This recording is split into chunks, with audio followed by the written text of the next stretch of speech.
you hear me? This is Mitchell Pest Control. This is Michael. Do you have an infestation? Hello? Hello? Hello?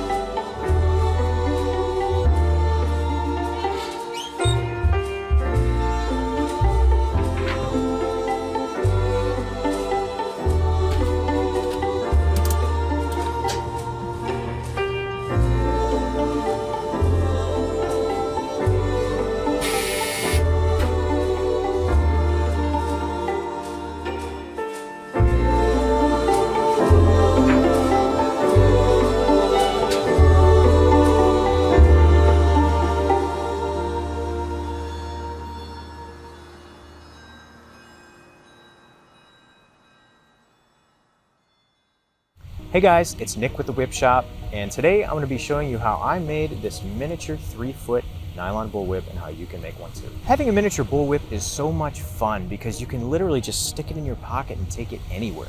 There's been so many times I've been with my friends at a restaurant, at a wedding, at a bonfire, wherever, and I'll meet new people and they'll ask me, what do you like to do for fun? What's your hobbies? What's your job? And I'll say, well, I'm a whip maker. And they say, a whip maker? I've never known a whip maker. You don't by chance have one with you, do you? And you go, as a matter of fact, I do. Quite literally reach into your pocket and pull out a fully functioning miniature whip. You crack it a couple times and they go, wow, their face lights up. Like, can I try? Absolutely. You hand it to them and you just perhaps sparked a brand new interest in something that would have never known about it. So it's so fun to have a miniature bullwhip because it not only kind of showcases your work to a potential client, but it's also just a fun conversation piece. Now, another obvious benefit to having one of these micro whips, in addition to just being able to put it in your pocket and take it anywhere, is the ability to use it in confined spaces. Now, an 8-foot whip, a 7-foot whip, even a 6-foot whip is pretty challenging to crack indoors unless you have a large room with high ceilings. Something like this, 3-foot bullwhip, add another foot for the fall, another 5 inches for the cracker, and I can get away with cracking this thing right underneath these maple trees.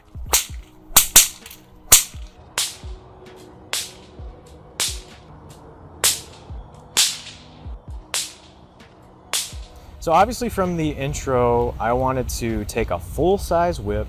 This just so happens to be a 20 Plat 10-foot bullwhip, and I wanted to make something identical but scaled down, and that's what we came up with right here.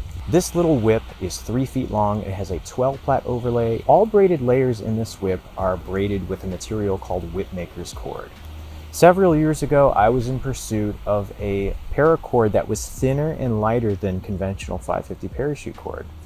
So I looked around online for a while and I contacted a company called the Paracord Store, presented my idea, and they were able to manufacture this wonderful thin parachute cord, which is not only great for miniature whips like this, but also full-size whips. When you introduce a whole bunch of strands, your patterns can be so elaborate. There's a link in the description where you can purchase Whipmaker's cord from the Paracord Store, so make sure you check that out. Now guys, this is going to be a full-length tutorial. From start to finish, you can follow along in real time with me as I make this whip. I think it's going to run about 2 hours and 15 minutes, 2 hours and 20 minutes. It's going to be a little longer, but if you watch this video, play it back as many times as you need, I'm confident that you can come up with something just like this. I wanted something that was an exact replica of a full-size whip. So basically we can see right here, I mimicked this on a scaled down version. The handles are identical as far as color goes, black and yellow. Also the plaiting pattern on the handles. You can see it's a single strand diamond plait. At the transition, we have a black knot on both whips.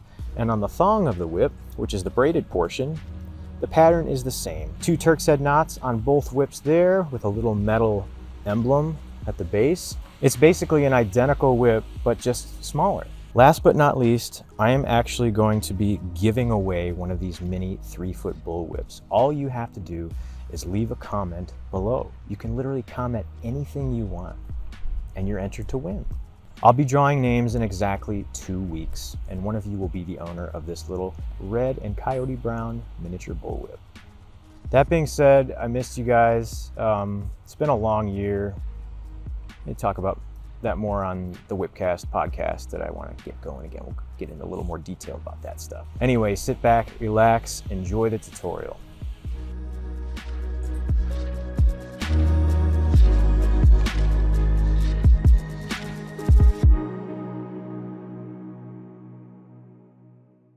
Okay, so here are the tools and materials we're going to be needing to build this miniature bullwhip. I know it looks like a lot, but don't let it overwhelm you. Some of the tools that you see here, for example, this bolt cutter and this hacksaw, they make the job more easy. If you don't have some of the specific things here, it's not the end of the world. You'll still be able to build the whip. They just allow you to build it more easily and quicker. That being said, let's go ahead and get started with the essentials. We're going to need whipmaker's cord. I have a link for the whipmaker's cord in the description. I have a link for all of this stuff in the description. So if you're curious as to where to get it, please check the description of this video. Everything is included. If you're unfamiliar with whipmaker's cord, it's basically the same as normal 550 paracord, except it comes coreless, there are no strands to pull out, and it is much thinner and lighter than conventional paracord. And because of that, we're able to create smaller whips with higher plat counts. We're going to need 100 total feet of this whipmaker's cord. I'm going to be making this whip in yellow and black. Of course, you can choose any colors you like. Next, we're going to need a clamp to hold our whip while we're making it. This is an excellent clamp by Harbor Freight that I've been using for about a year. It's the best clamp I've ever purchased. It is versatile, meaning that you can clamp it on any tabletop. That allows, as far as width goes, for the spacing there, you just tighten it up like that. It's portable, and that's what I love about a clamp. I love when it's portable. I like to work in various places. Next, we're going to need a small hammer, a ruler, ideally a metal ruler. We're going to be using this to cut our lead as a guide here later on. After that, we're going to need, for the handle of the whip, 3/16" spring steel. I have not cut this piece yet, but we'll do so momentarily. Next thing after that is we're going to need a piece of 1/32" lead metal. And this piece here is 1 inch by about 6 inches long. If you have this much, you'll be just fine. Next thing is you will need a rasp, or if you have access to a grinding wheel, that's even better. We're going to need a tape measure. We're going to need a few fresh razor blades, a type 1 lacing needle for tying the knots. This is optional. This is a little metal aluminum disc that we're going to install on the end of our whip later. A pair of hemostats, a pair of tin snips, a stapler gun with staples. I'm using the 1/2" staples, a hacksaw or a bolt cutter to cut this metal momentarily. We'll need a pair of scissors, hockey tape, artificial sinew, 5-minute 2-part epoxy, BBs, 4.5mm BBs, Kevlar thread, a lighter. Also, we will need a device to roll the bellies of the whip. We do that to flatten them out. I have here a piece of wood that I've sprayed with Plasti Dip, and it just helps grip the whip. Also, I have here a piece of neoprene rubber. I just literally lay the whip down on this mat and roll it. And you'll see how we do that later. And you'll know exactly what I mean if you've watched my previous videos on this channel. If you're in a pinch, you can still use a thick encyclopedia on a semi-grippy floor. That'll do just fine. I've coated the piece of wood with this stuff. This is Plasti Dip. It's essentially rubber spray. So you just take it out in the yard, give it a spray, and it helps grip the whip when we're rolling it. A link in the description again for this as well. Lastly, this is optional but highly recommended in my opinion. I have here a roast master, and inside I have paraffin wax. And this is what we're going to be using at the very end to soak the whip in, and we're going to essentially waterproof the whip. The wax gives the whip a little bit more weight and also tightens the strands. That heat tightens the strands. I have here a little infrared thermometer that we can use to check the temperature of the wax. We'll talk about that later. Again, this is optional, but I highly recommend it. It makes the whip crack better. Again, everything that you see here that I mentioned is in the description, with the exception of this piece of wood. You can obviously go to the hardware store. You can even use a 2x4. Anything flat like that is great. Okay, so the first thing that we want to do is we want to measure out 5 inches on our 3/16" spring steel. There's 5 inches. And I want to cut this steel. Now the easiest way to do it is going to be with this bolt cutters. Now when you cut spring steel, the two pieces will separate very forcefully, so it's a good idea to not have it close to a window. I like to just go ahead and set it on the floor. I have 5 inches marked. I'll put it inside the jaws here. And with one foot, I'll step on the smaller end, and with the other foot, I'll just kind of hold it like this. And this is just going to keep the two pieces from flying forcefully away from each other. I'll show you what happens if you don't protect it. The other piece scurried across the floor there. So here we have our 5-inch section of 3/16 inch spring steel. That's a bit of a tongue twister, say that 5 times fast. The next step is going to be to grind down both ends of the steel. The reason we're doing that, particularly on the end that we're going to be attaching the whip to, is so these sharp edges don't tear through the core of the whip over time. Now there's 2 ways that we can grind this down. If you don't have access to a grinder wheel like I just so happen to, you can take this rasp and just file it down like this. It's going to take a lot more time to do that, but I'm just going to jump over there to the grinding wheel and just smooth this over, round it off, and I'm also going to do that to the other side as well. If you do decide to go with the grinding wheel option, make sure you have eye protection.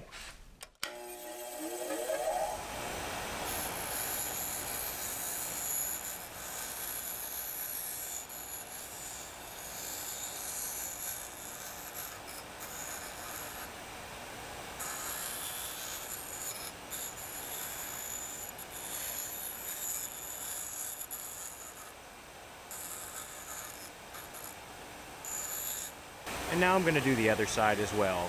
Not as drastically. I'm just going to flatten it off and get rid of those sharp burrs.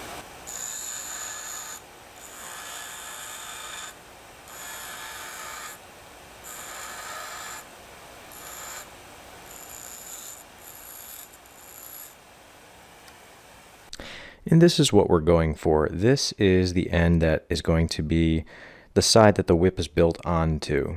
As you can see, I've ground that down. It's more of a dome. Just got rid of all the sharp edges. And the other side is just more so flat. I just wanted to grind it down so that's flat, and I just took off the edges there so it's not sharp. Next step is to prepare our core. Okay, for our next step here, I have cut a 17-inch piece of red whipmaker's cord. Now I have discovered that the red whipmaker's cord is the easiest to get the BBs in. Perhaps it's the type of thread used. Different colors have different thread types that are used. I've tried the black, the yellow, the coyote brown, and also the green, but this has just been the easiest to get the BBs inside of. So I would recommend getting yourself some red whipmaker's cord because we're about ready to put 38 BBs inside of this.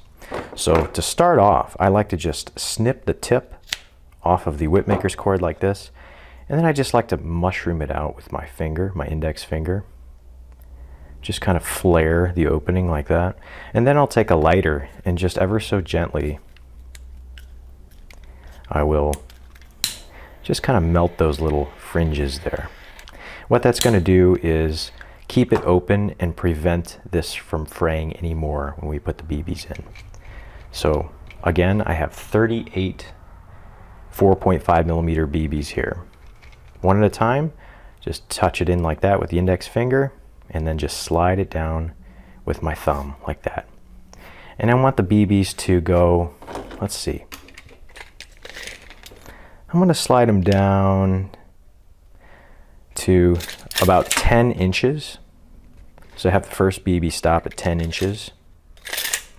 And then just one at a time. And this is going to seem like a really daunting idea for a lot of you who are watching this video for the first time. For my other builds, when I use a different material for the core of a whip, specifically sinker cord, I'm able to stick a rod inside. I fill the rod beforehand with BBs. The whole rod goes inside the core, and then I just pull it out and all the BBs are in place. We don't have that luxury, unfortunately, with whipmaker's cord because it's so thin. It's such a narrow cord. So we have to do it the conventional way, one at a time. But I promise it doesn't take as long as it seems, you know? Think, you know, one BB every 10 seconds. do the math. It doesn't take that long. Just slide them down with the fingernail, one at a time.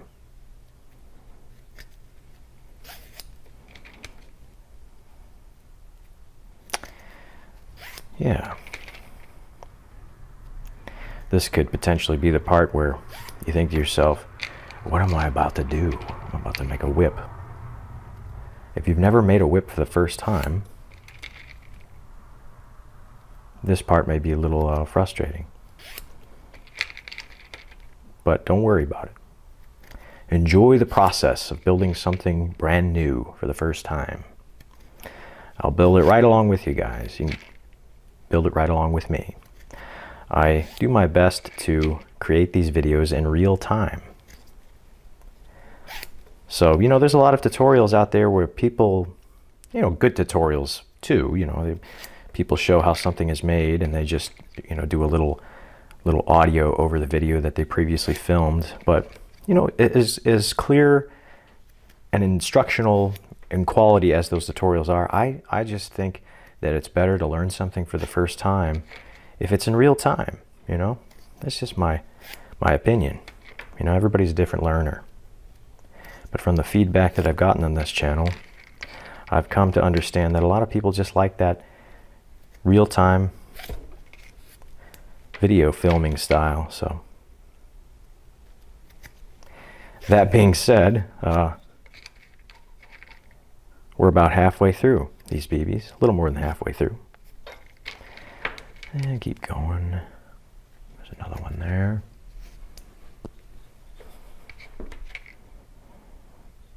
I see this particular video clip is 4 minutes, so we're doing pretty good. And another one.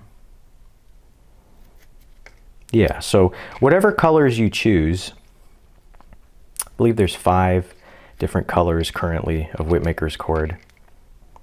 This red, there's yellow, orange, black, actually maybe 6 or 7. But by far the red is the most friendly when accepting BBs. So definitely get yourself 100 feet of this stuff. If you don't use it all for a core, you can use it for another whip.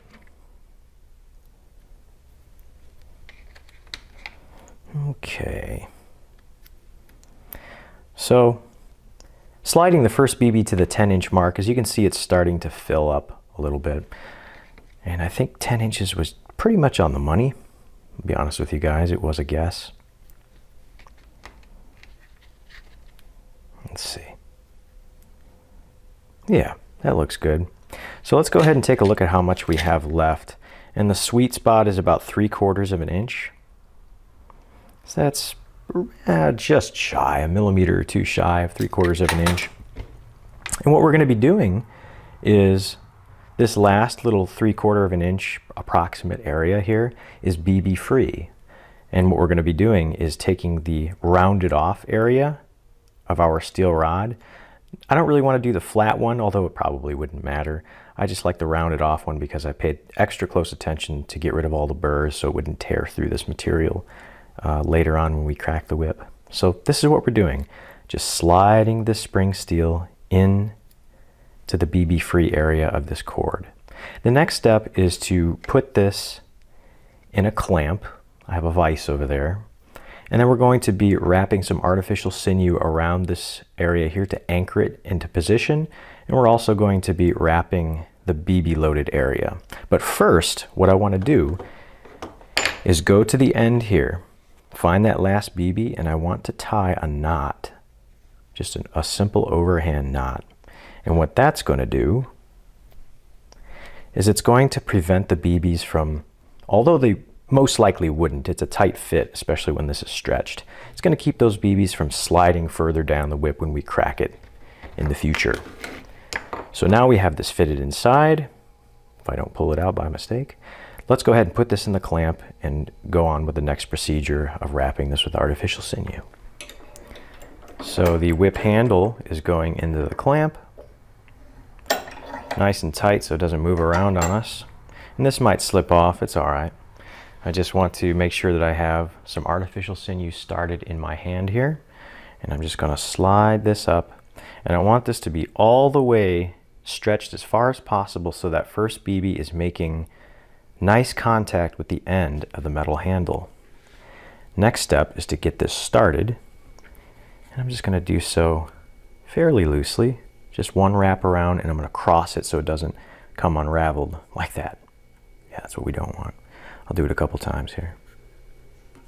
So once we get that started, now I'm really going to push this up, pushing that BB against that end of the steel.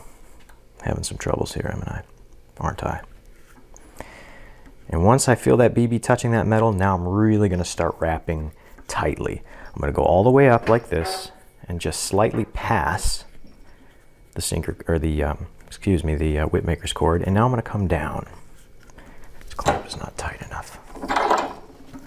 Like this, nice and tight. Now this whip is not going to be very heavy, so I don't have to wrap this at nearly the same tension as I would if I was doing an 8-foot conventional nylon bullwhip. So here we are, we're coming off of the handle. At this point, there's going to be consequently just a little space. No matter how close we get that BB to the handle, there's going to be a little space in between the first BB and the handle itself. So what we're going to do is mimic the width of a BB, the diameter of a BB, by just filling in this little area. See that? Now I can move it, feels pretty nice and tight there. At this point, I can continue down. And I'm not pulling very hard, just finger tight. And the idea is to get one wrap in between each BB. Just helps things just kind of stay in a line. Helps things remain a little more rigid. And now I can just continue all the way down. All the way down to where we tied our knot.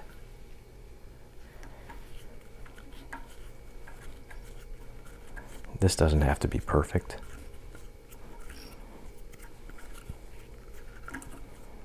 Just the idea is to get it in between each BB. Now you'll see me do a lot of things in this video. For example, 38 BBs.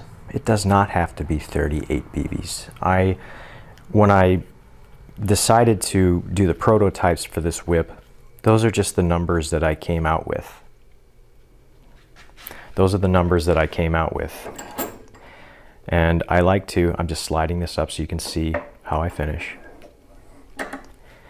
I just use those numbers as a standard. So if it's a few more, maybe it's 42 BBs, maybe it's 35. It's not an exact science. Just follow it as closely as possible. And if it's not perfect, it's okay. The whip will still crack just fine. So here we have, I tied the knot a little bit further down than I had liked, but that's okay. We'll use the same method of just filling in the area between the knot and the last BB so that nothing moves around. At this point, we're going to cut our remaining artificial sinew. These scissors are neglected scissors. I've not been sharpening them as I should have been, and they may be beyond the point of saving at this point. Might need to get some new ones. You're just tying a couple of half-hitch knots here, right there. Just like that. I did about 3 of them there. Now we can take this out of the assembly, and that's what the core of the whip is going to look like. The next step is to grab some hockey tape, and at about a 45-degree angle, just above where we started the wrap of the artificial sinew, I'm going to lay this just like that and just spiral it up all the way to the top of the handle.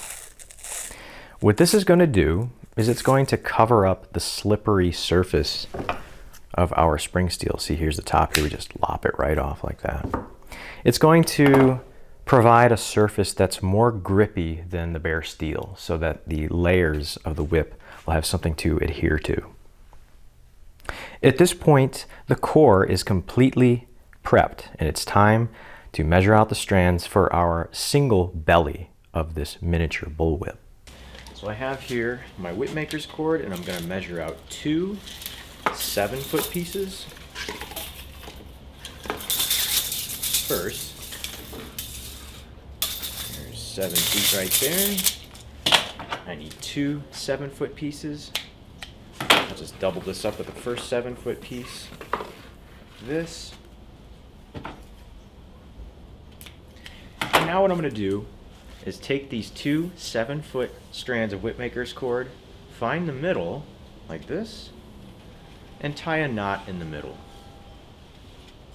I'm going to do this for all 4 strands. There's one. Here's our second 7-foot piece. Again, we're going to find the middle by joining the 2 ends together like this. Slide our fingers down and find the middle, tie a knot. So there's our 2 7-foot pieces. Now we need 1 6-foot piece.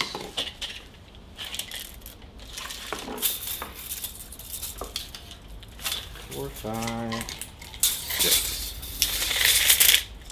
Cut that as well.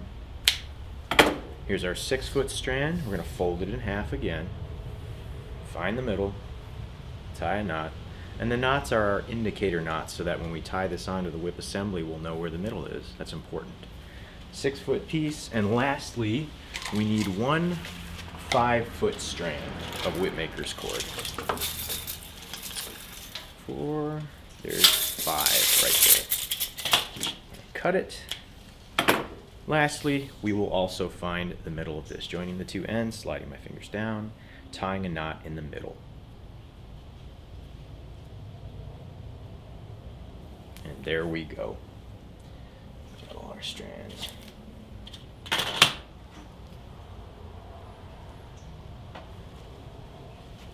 And there we have our 4 folded strands for our belly of our bullwhip. 2 7-foot strands, 1 6-foot strand, and 1 5-foot strand. Now in the next clip, you'll notice when I tie these onto the whip assembly, they're going to be yellow. So I actually had to film this step that I just did again because the file got corrupted. So don't let that throw you off when you see yellow strands being tied on in the next few seconds in the next clip. These strands are the same length. 2 7-footers, 1 6-foot, 1 5-foot. Let's go ahead and tie these on to the whip for the first belly. Okay, with our 4 strands cut and prepped, it is time to put our whip back in the clamp, right about there. And it's time to tie on these 4 strands. I'm going to grab 2 of the 4 strands. It does not matter which 2 that I grab. Notice how we have the middles marked with our knots. So I'm going to do this. I'm going to hold it around the back like this, and I'm going to wrap the right side around the left side like that. And then make sure that I push those knots back, which indicate the middles. I want those 2 knots to be directly behind the steel, like that. Next, I'm going to take the 2 remaining strands right here, and I'm going to find the ends, hold them together, and then I'm going to take the right side and introduce some slack here. Open up a little eye and slide them through like that.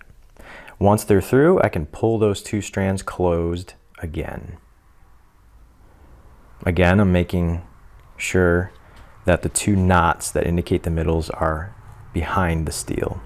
Now I'm going to pull individually each of the 2 strands that I just introduced into here. The knots will stop me. That's the middle. Let's do the same thing to the second one. Keep pulling, and there it stopped me. You can see that. At this point, we can begin an 8-plat belly. There will only be 1 belly on this whip. So if you're unfamiliar with the way that plaiting is carried out, plaiting is a term for braiding a whip. There are many other applications to plaiting, but of course in this video we're making a whip. There are many variations to plaiting. It depends on how many strands you have. But for this one, we're going to be going under 2 over 2. So as an indicator, in most cases, as to which strand to start with, we're going to look at the strand that's furthest down, which is this one right here. Notice how it's on the surface and it points to the upper right. That means we need to take a strand from the upper right, which is right here, go around the back, and we're going to go under 2 over 2, like that.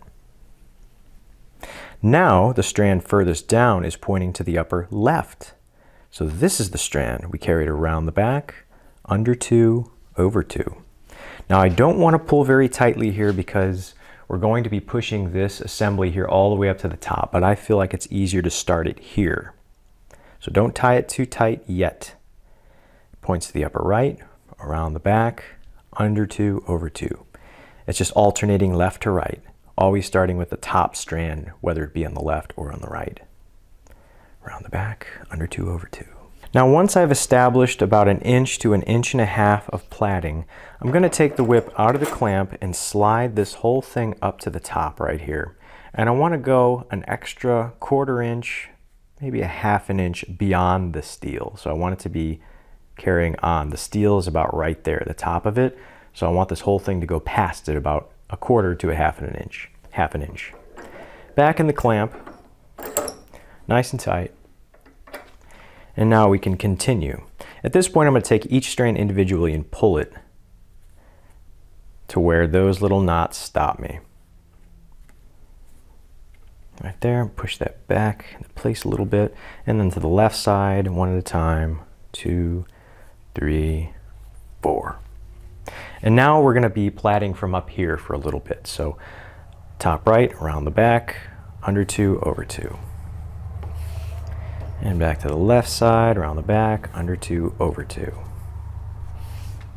And then, once I establish yet another inch, we'll be able to put this back down here so this vise isn't messing with us, getting in our way like it is now. You see that I got my fingers all stangled up in there. A little shout out to Thomas Gore of the classic balloon shop. It's one of the phrases he used in one of his videos years ago. I believe it was Lionel Pritchard and the Wolfington Brothers. If you guys haven't seen Thomas Gore Balloon Shop, you have no idea what I'm talking about. It's just one of those old classic YouTube little film sketch groups that I used to love so much. Still do. All that to say, we're about to move this so this vise isn't interfering with our fingers anymore. All right, there's a couple inches. Take this back out of the clamp, and now I can put it back down here. And now I'm just going to keep on going. Under 2, over 2, under 2, over 2. All the way down until we get to our transition, and we'll be continuing on. Under 2, over 2. Now I'm starting to pull a little tighter.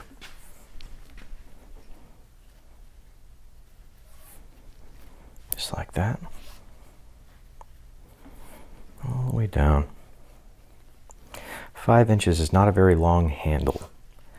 But because this is a miniature whip, it won't look like it's short. Everything's going to be so thin in the final product. It's just going to look like a scaled down version of a normal bullwhip because, well, that's exactly what it's going to be. All the way down. And I'm just going to keep on going. Okay, so I've been plaiting down this handle and I've reached the point where the steel stops and the core begins. And I'm just going to keep on plaiting as normal. I'm going to pull a little bit harder though here. This is the transition of a whip. This is the part of the whip that experiences the most leverage force. The end of the whip that breaks the speed of sound, that experiences the most overall force because it's going faster than sound, the most shock. But this part experiences the most leverage force. So if you're going to pull tight anywhere on a whip, it's best you do so right here. And again, because this is a shorter whip, we don't have to pull that tightly. So how tight am I pulling? I'm pulling about twice the tension that I would pull if I was tying my shoes, if that helps. I would say about 3 to 4 pounds of tension. And I'm going to continue this under 2, over 2, all the way down until I get to the area that's just past this last BB and our little knot. And we'll pick up there. I'm just going to continue this whole time. I'm just going to keep going under 2, over 2, under 2, over 2. And we'll meet back up there. All right, so we have been plaiting along here and we are just about to enter the area where the BBs stop. So I'm going to keep on plaiting for a few more moments under 2/2. Tighten that up a little bit. And momentarily we're going to be dropping a strand. If you're unfamiliar with dropping a strand, it simply means that we're going to stop using one strand so that the whip tapers. That's how you get a whip to get thinner when you're working with nylon whips, that is. We just simply stop braiding one of the strands, we drop it out, and then we are left with fewer strands as we work our way down. And that's how you get a nylon whip to taper, to get thinner at the end.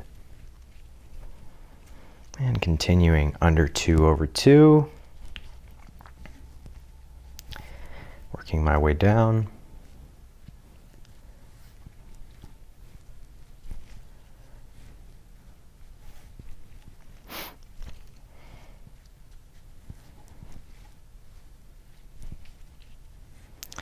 A little bit further.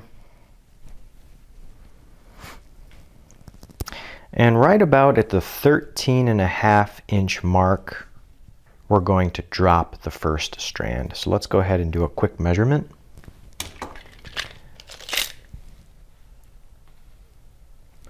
So measuring from the top of the handle right here and pulling that down, there's about 13 inches right there. So any time now, I'm going to drop the first strand.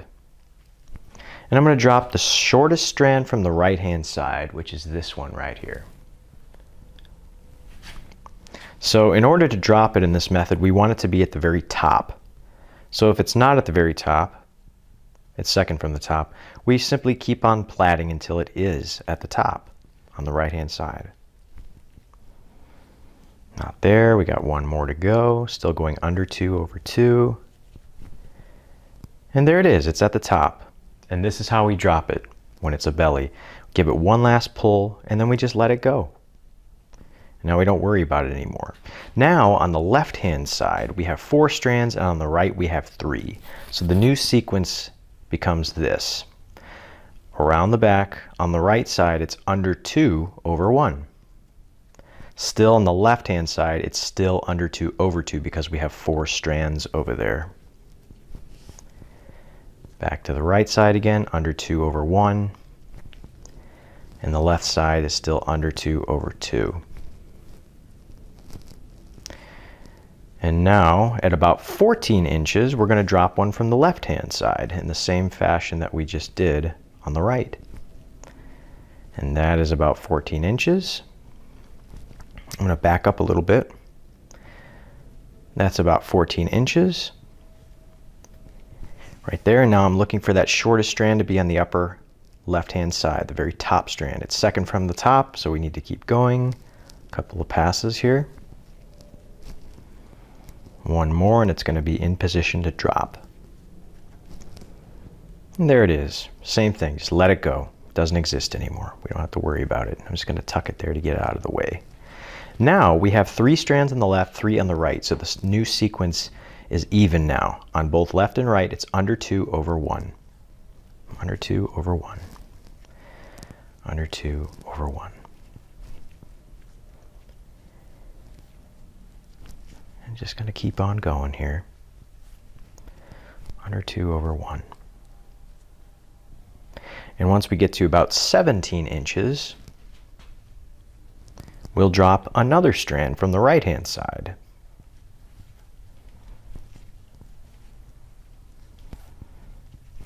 Keep going.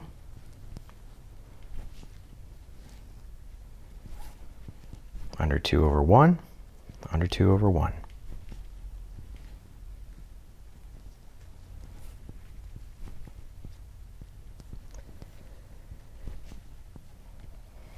Getting closer. We'll take another quick measurement. We're looking for that magic number, which is 17 inches from the top. We are at 16 right now, so we have to go a little bit further.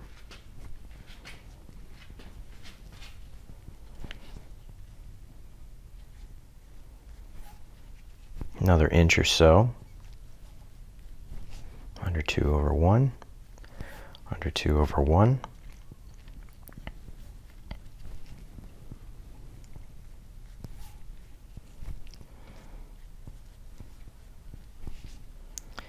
And we should be getting pretty close.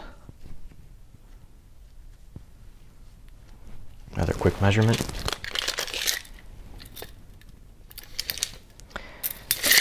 About another 1/2 inch. Now when we drop the next strand, we're not going to be just letting it go like that. We're actually going to be dropping it, and it's going to become the core that we braid around. And it's a very similar way of dropping the strand, except it just becomes part of the whip.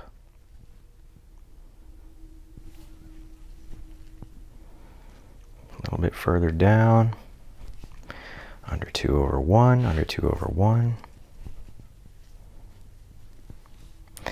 And right there is about 17 inches. So this is going to be done a little bit differently. What we're looking for is this strand here, the shortest one on the right. We want it to be on the bottom right when we drop it. So you can see we're just about ready to run out of our red strand. Now if you're working along with me right now, your red strand might be down here. Or it might be up a little bit, that's okay. As long as it's within the range of about 1 inch to 2 inches, that's fine. Okay, so here is where we want the shortest strand to be. It's on the bottom right hand side.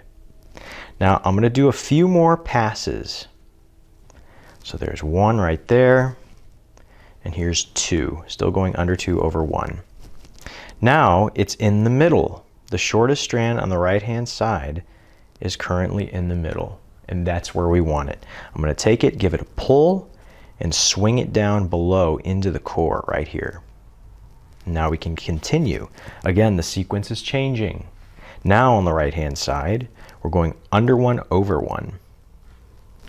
On the left hand side, we're going still under 2/1 because there's 3 on the left, 2 on the right. So under 1/1. On the left is under 2/1, like that.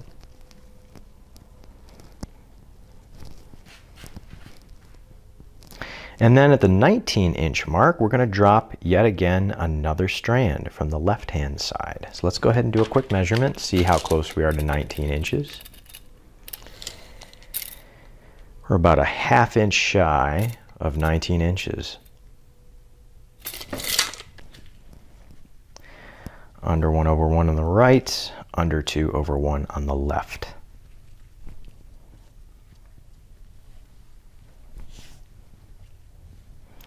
And I'm going to call that about 19 inches. So let's see again. We want this to be in the middle of the 2 strands. Now notice that we can't drop it because there's a strand in the way. You see that strand? If you find yourself, well, I have the shortest strand in the middle, but this guy's blocking me. All we have to do is unravel this strand once. So this one from this side comes around, and now we're oriented to where it's still in the middle and we can drop it. Or you can go ahead, you can plat 1 more, or you can back up 1. And now we have it. So we're going to do the same thing. Shortest strand on the left is in the middle of these 2 strands right there. So what we're going to do is give it a little pull like this and tuck it underneath the strand below it, and it's going to become part of the core. As soon as we do that, the strand that we just pulled to the core, this is going to be the new core, and I want to cut out the one behind it. Snip it right at the base. And now we just have 1 strand that makes up the core of the whip. Now, on both the left and the right side, we're going under 1/1. Now, once we get to 21 inches, we're going to snip this core out, and we won't be platting over anything. Still going under 1/1. Under 1/1.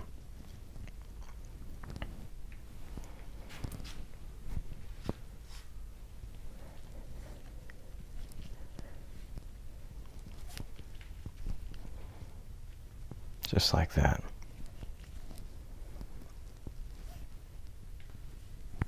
And let's go ahead and see where we are. We're going to do a quick measurement. Again, from the very I won't show this, but I am measuring it from the very top of the handle. And what we're looking for is 21 inches. And here we are at 21 inches. I'm gonna go ahead and snip the core out.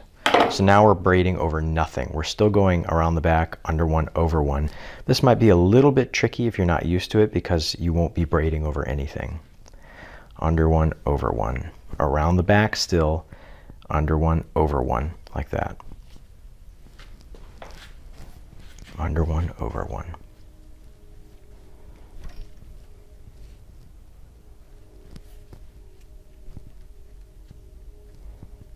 Just like that.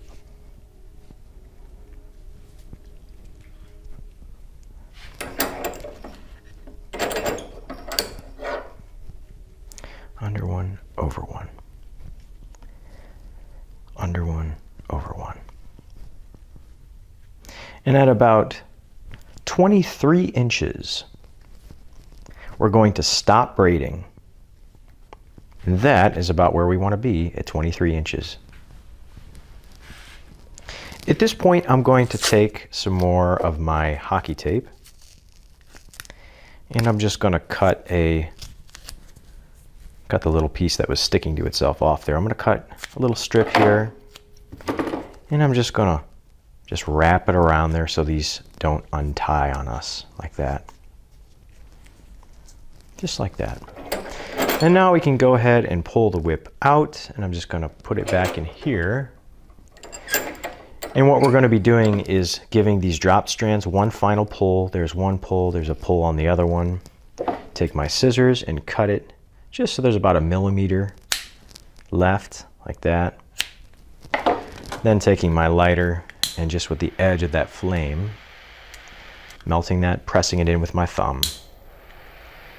As I've mentioned many times on this channel, the skin on my thumbs is very callous because I'm always doing this. So if you do this, it might hurt. So, you know, use a tool to do it. I just do it with my thumbs. And there we go. So I have the whip back in the clamp. I'm reaching for my hockey tape here and I'm going to start wrapping. First, I want to find where that steel ends and it's going to be very apparent where it ends. We can see there's a little crease there. So right there where the steel ends, I want this tape to be overlapping that so where the steel is in the middle of the tape, right there.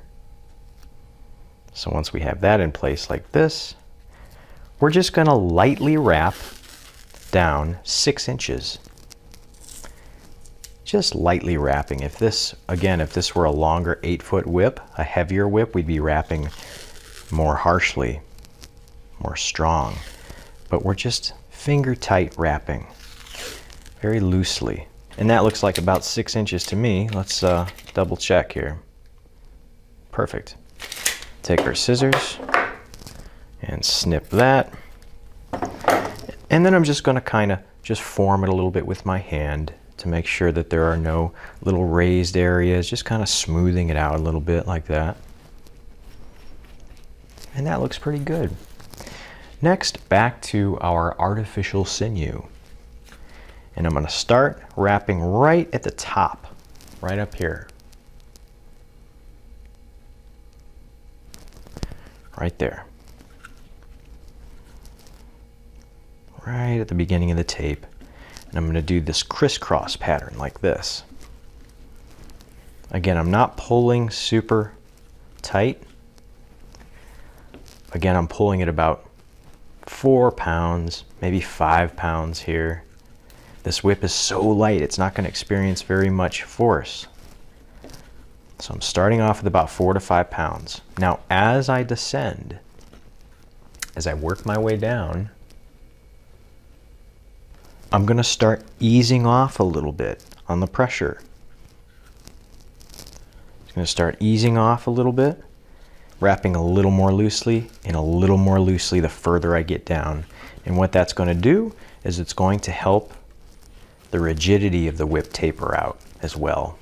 As a whip goes further down, it gets skinnier, and also you want the tension to get lighter. So now I'm just very delicately wrapping right now. Even more delicately. Even more. And by the time we finish up this wrap, I will just be wrapping almost finger tight, letting the weight of the spool itself do the wraps. Continuing down. See how loosely I'm wrapping this right now? Very loosely.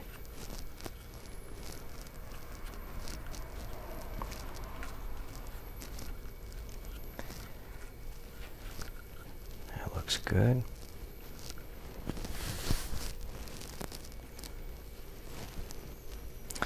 And the overall length that we're going to be wrapping, the total from here to here, or where we'll end up, is going to be about 12 inches.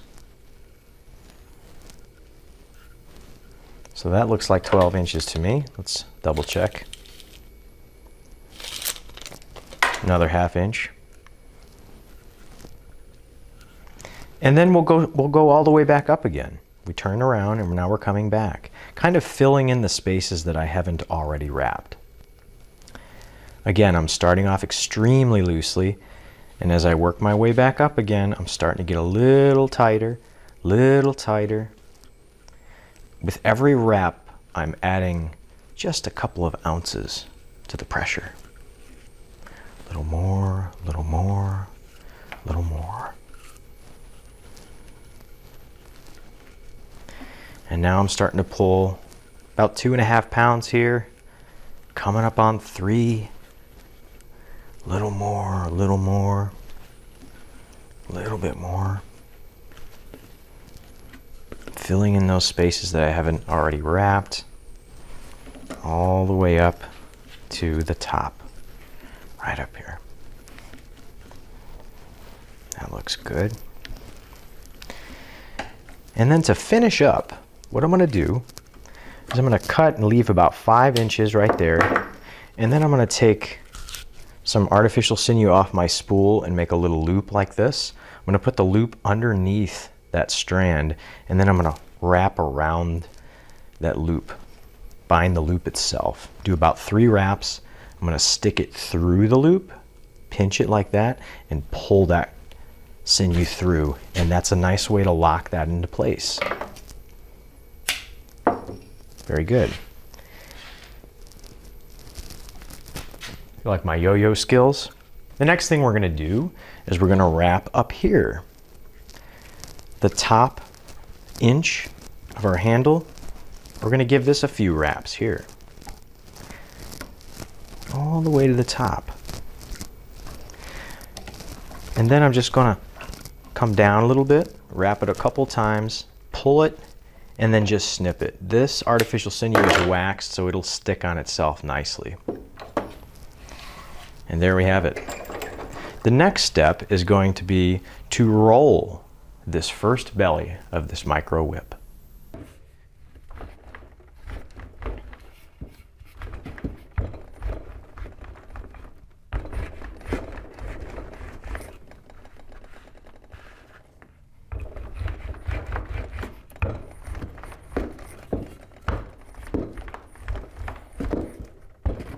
I want this to be nice and smooth, nice and round. Go all the way to the right side here, left side I mean.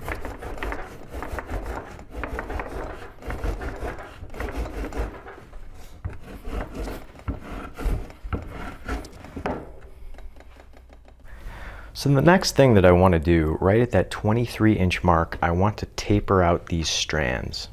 4 remaining strands, and I'm going to taper them out to 6 inches. So this is how we're going to do that. Right at the 6-inch mark, I don't want any of these strands to be longer than 6 inches. So I have that marked with my fingers, and I'm just going to cut all these strands off like this. And then I'm just going to kind of interpolate between the longest and shortest. So we'll take the shortest, or which I want the shortest to be, cut that. And then just kind of split the difference a little bit. You know, this is the longest strand I'll have here. This will be the second shortest. about right there, and then right here. They're just fanned out and they taper out. Let's put this whip back in the clamp and just do a little bit more wrapping at the transition. So again, the whip is in the clamp. I'm reaching again for my artificial sinew, and then right again about where we started that tape. Just going to give it a few wraps, a few crisscross wraps. I'm only going to go down about 3 inches here, and this is just to add a little bit more strength to the transition area of this whip. Crisscross pattern here. We're just going to go down about 3 inches, then we're going to come right back up.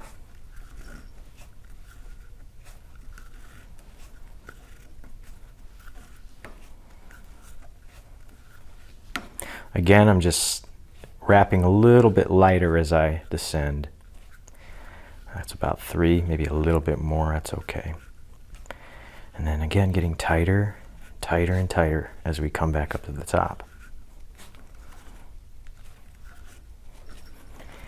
There we go. And now I'm just wrapping so that the previous wrap is touching the edge of the current wrap. And this helps with strength, adding rigidity.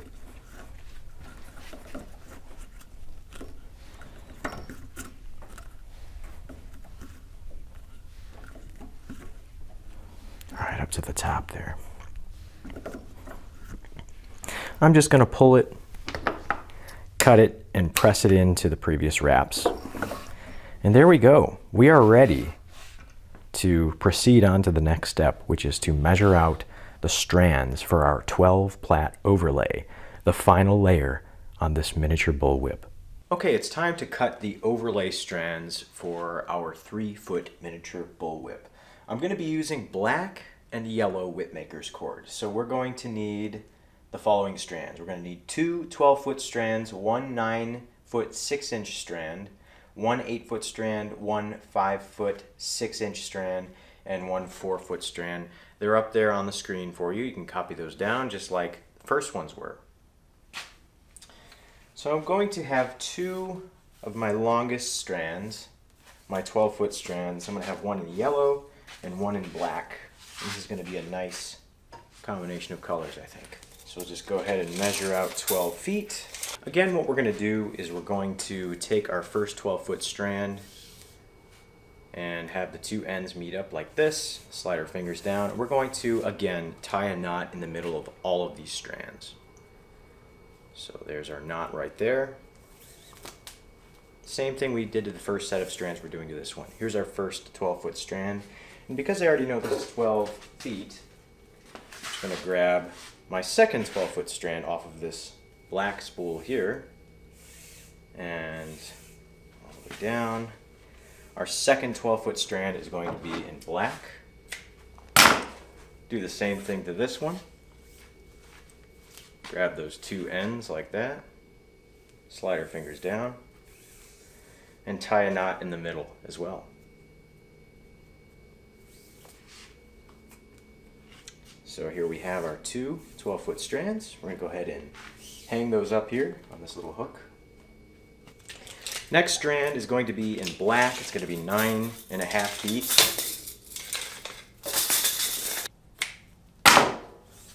Again, tying a knot in the middle.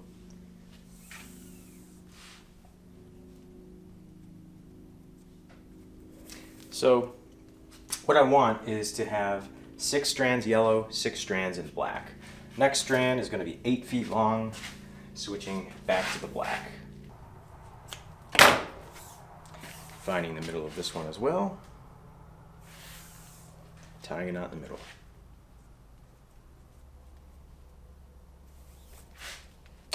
And let's switch back to our yellow. We now need a 5.5 foot strand of yellow. Again, gonna find that middle, tie a knot.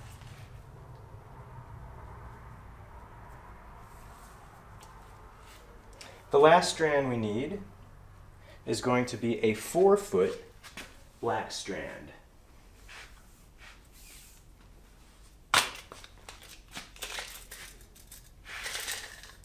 2, 3, 4 feet. So with my fingers. Our last strand. Tying a knot. And there we go. We have all of our overlay strands prepped right here. I have two 12-foot strands, one 9.5-foot strand, one 8-foot strand, one 5.5-foot strand, and one 4-foot strand. The next step is to walk over to our whip assembly, and we're going to go ahead and tie on these strands in the same fashion that we did with the belly of the whip. Okay, our whip is back in the clamp, and I have here all 6 strands that I just found the middles of.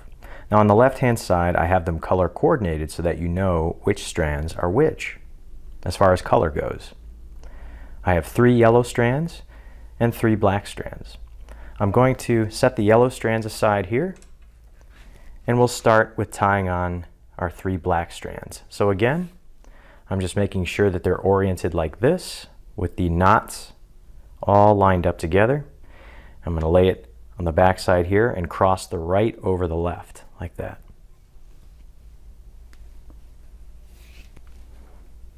And once I have that crossed over, I want to slide all of those knots back to the place behind the handle. Doesn't have to be perfect, but get it as close as you can. Feel all the little knots behind there. Next, I'm just going to arrange these so that they're not overlapping each other. And the next thing I'm going to do is grab our remaining yellow strands and find the ends of all of them. There's the second one there, and there's the third one there. Same thing that we did before. I'm going to open up a little eye right here and slide those yellow strands through right there. Once they're through, I can close that eye again. And one at a time, I'm going to pull those yellow strands until those little knots stop us. That's the middle. There's the first middle. Here comes the second one.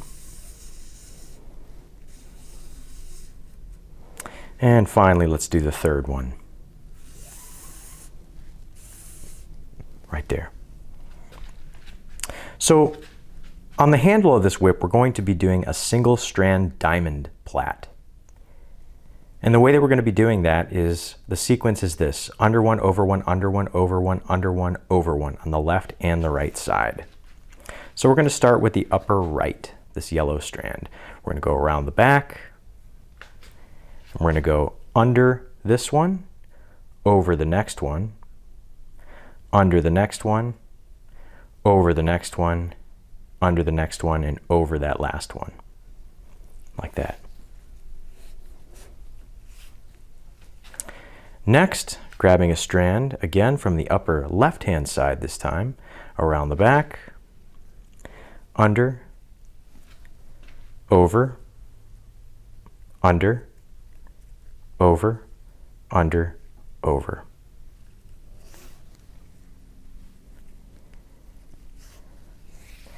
And again, taking one from the right, around the back.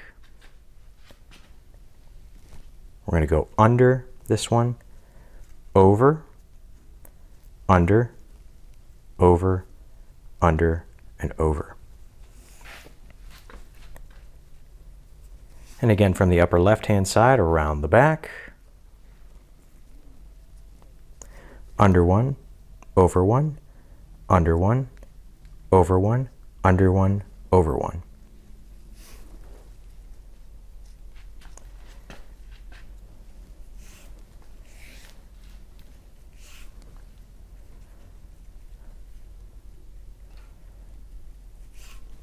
And from the right hand side, again, around the back, under, over, under, over, under, over. This is going to be the entire sequence of this handle. And I'm not tying it super tight yet. I want to do a few more passes, and then we're going to slide it up to the top of the handle. And that's going to be the starting point. I like to just do it, as I mentioned beforehand, here because it's a little easier to see what we're doing from the get-go. The strand at the bottom that's on the surface points to the upper left now. Always look at this strand if you're having a question as to where to start. Left side or right side. This strand will tell you it's pointing to the upper left-hand side. Around the back, under, over, under, over, under, and over, like that. And I'm just straightening these little strands around the back side there, making sure one is not overlapping the other.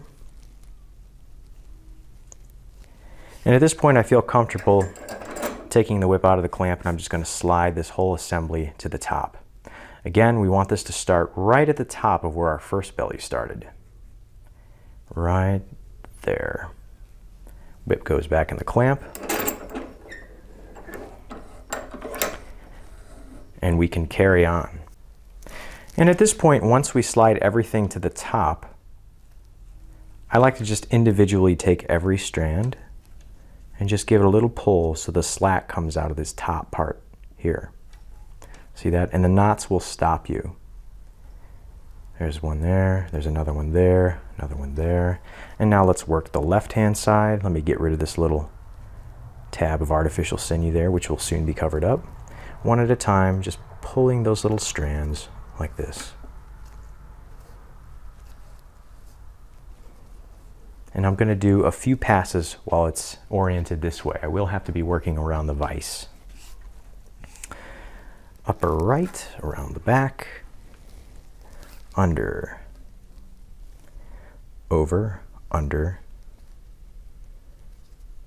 over, under, over. I always start with an under and end with an over when we're in 12 plat diamond. Points to the upper left. Now we're going to take a strand from the upper left around the back, right there, under, over, under, over, under, finishing with the over. Again, after each pass, I'm just making sure that they're all in a straight line. Nothing is going over like that where it shouldn't be. Maintaining this orientation. Around the back. Under, over, under, over, under, over. And I think a couple more passes we'll be able to go ahead and slide this back down to our normal work area.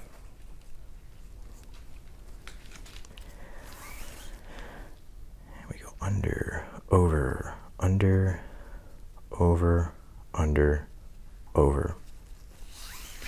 And at this point we can start to see what that pattern is going to look like. It's a nice little single strand diamond that I quite like on a whip.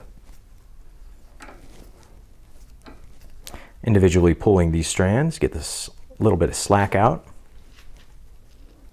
And now we can go ahead and position this back in the normal part of the vise. Now because we're not going to be pulling too hard, I don't have to smash this too much. And we can continue. Under, over, under, over, under, over. And I'm just going to keep doing this pattern on the whole handle. Always start with an under and end with an over. And after each pass, I'm just going back and just individually pulling each strand.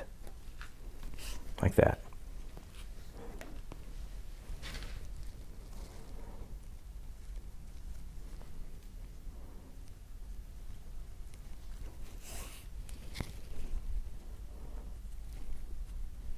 Kind of pulling out and up like that, so we don't have any little spaces in between.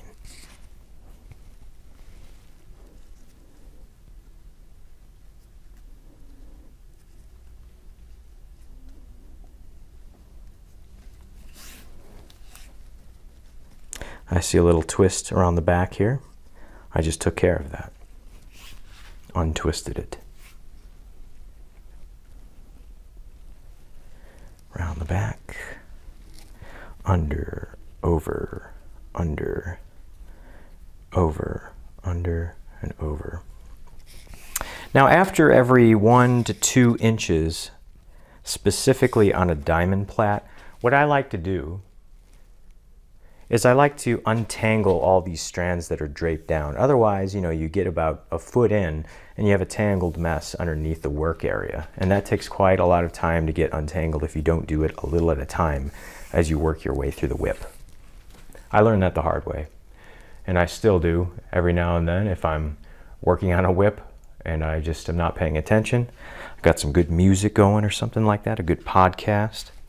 I'll forget to untangle. And especially on those 12-foot whips, that creates sometimes an hour's work of untangling strands that you never would have had to if you just paid more attention down here and untangled as you go, So don't do what I did and still occasionally do. Under, over, under, over. Now, I will say this to you guys for encouragement. This is going to be the most time-consuming part of the braiding on the handle because we're doing this diamond plat. This diamond plat does not whatsoever add any strength to the whip. It is strictly for looks. So what we could do is just do an under 3 over 3 the whole time we're in 12 plat. This diamond here just adds a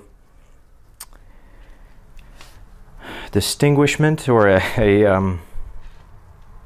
what it does is it adds a different look to the handle than the rest of the whip. It just makes it look better, I think. But it's not adding anything to the whip. It'll crack just the same if you decide to do an under 3 over 3 like we will be doing when we pass over to the handle onto the thong of the whip. But I think it's worth it. It's a more time-consuming pattern. But in the end, it just makes things look better. So I like to do it. And I hope you do too. Under, over, under, over, under, over. And this is the same pattern that we used for this little guy. See that? Same pattern, different colors. Under, over, under, over, under, over. So what I'm going to do is I'm just going to keep plaiting this sequence, this pattern.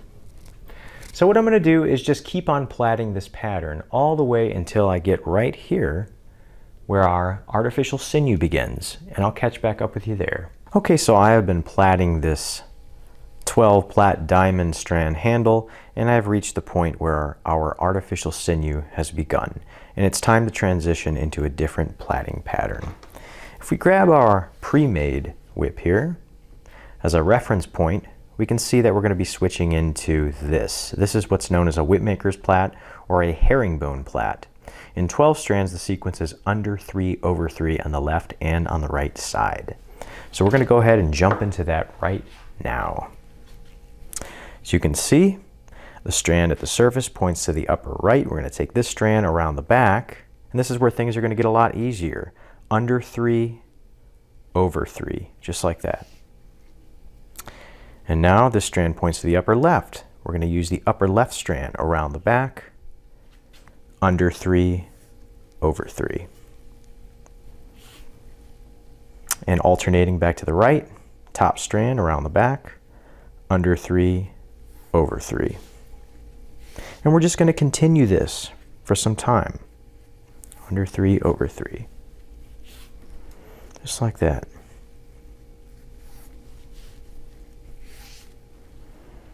Around the back, under 3 over 3. And as you can see, things are starting to look different, obviously, because we're using a different plaiting pattern. This is what helps distinguish the handle from the rest of the whip, and that's why I like that look of a diamond plaited handle. Under 3 over 3. Now, all the whips that you saw me make on this YouTube channel in previous videos, I'm essentially doing the exact same thing, just on a smaller scale. So if you feel at times your whip making skills are perhaps lacking, this is a wonderful little challenge to present to yourself. And I think I've used this analogy before in these videos. I've been playing guitar for about 15 years. And it was about 3 years into playing guitar. My guitar teacher, he received a mandolin for his, from his wife for his birthday gift. And he showed it to me. I got to try it out a little bit, and I thought, man, I'd love to play a mandolin too. You know, because he was learning. He was a guitarist. And he just got one for his birthday and started learning how to play it.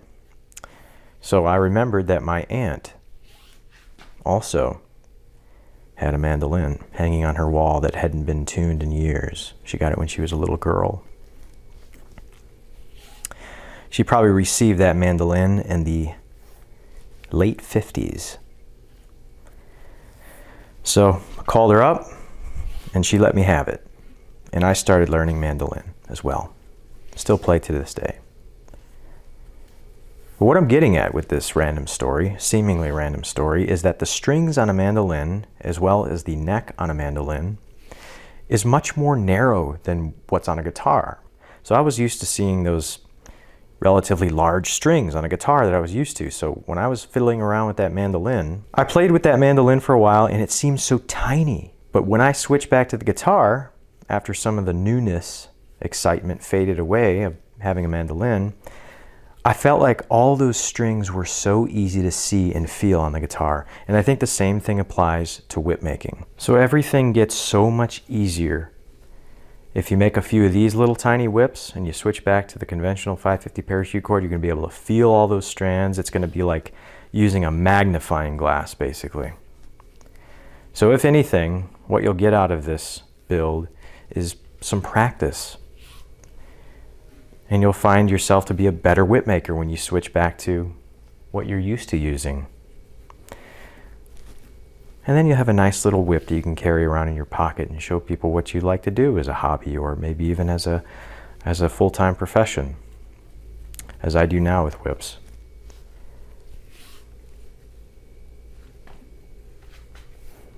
And pretty soon we'll be dropping our first strand. And see, I'm pulling it about 4 or 5 pounds there with each pull. As you can see, this thing is coming together very nicely. Just like that. You'll notice perhaps some very small spaces here. Those will go away when we roll this. Our first drop is going to be at the 11-inch mark. We're not quite there yet. We have to go a few more inches before we find our way there. Still, this whole time since we switched from the diamond to the herringbone that you see here, I'm still platting under 3/3 on the left and the right side.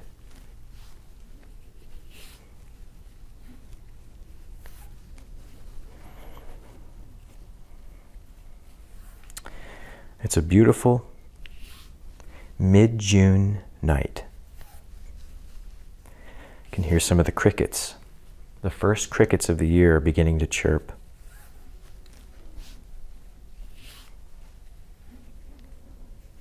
Moths are very active now and increasing in numbers.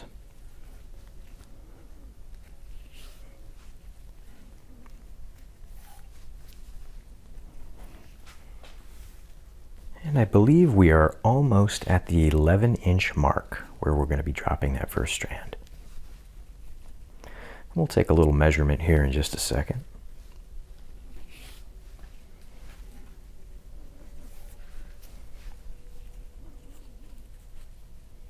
As you can see, things are just ever so slightly beginning to just crowd a tiny bit.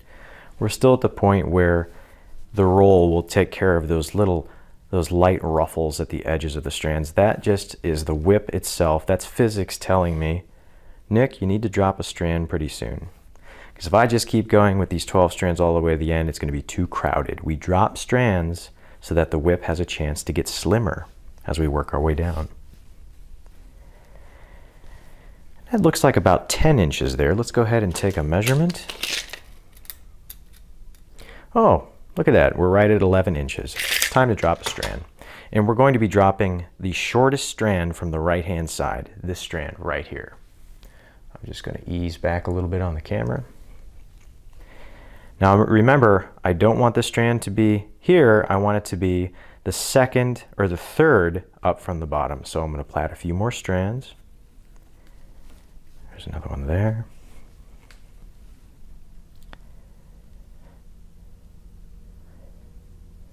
Another one there.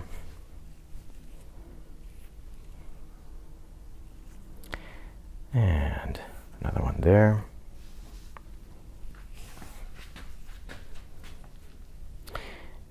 We'll do one more, still under 3/3.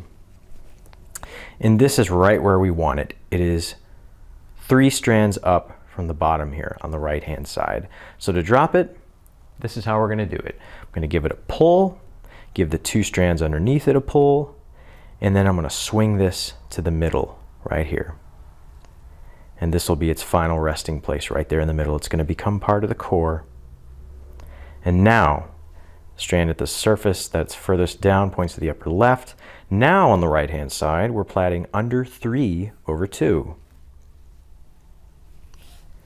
And still, on the left-hand side, we're going under 3/3 because we still have 6 strands over there. I'm not pulling this tightly just yet.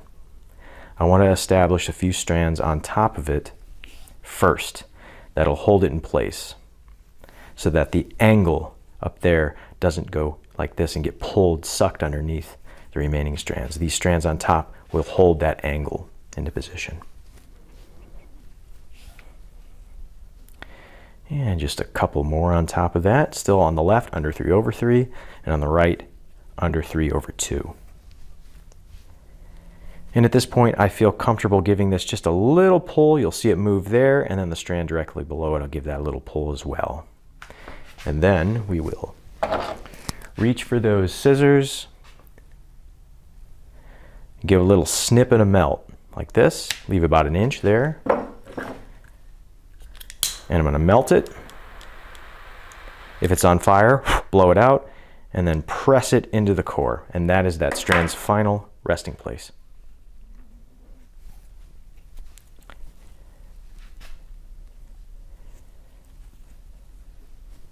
Next, we're going to be dropping this strand from the left-hand side at the 12-inch mark. So that's 11 inches there. This is 12 right here. And we want this to be in the same orientation. We want it to be 3 up from the bottom. So I'll establish several more passes here. There's another one there. Let's see where we're at now. Okay, we're the second one from the bottom. We want it to be the third from the bottom on the left-hand side. Still on the left under 3/3, still on the right under 3/2. And there it is. It's 3 up from the bottom. It is the shortest strand. We're going to do the same thing we just did. Give it a swift tug, and the 2 underneath, we're going to give those a swift tug. And we're going to grab that strand. We're going to drop the black one, pull it, and swing it to the middle right there. Gently pull it to the middle. Now on both the left and the right side, we're going under 3/2. We are currently in a 10 plat. Under 3/2 on the left and on the right side. Just like this. Under 3/2. And the same thing we did earlier, we're going to do this the same way. We're going to establish some strands on top of it and then give it a little pull, a snip, and a melt. And press it into the core.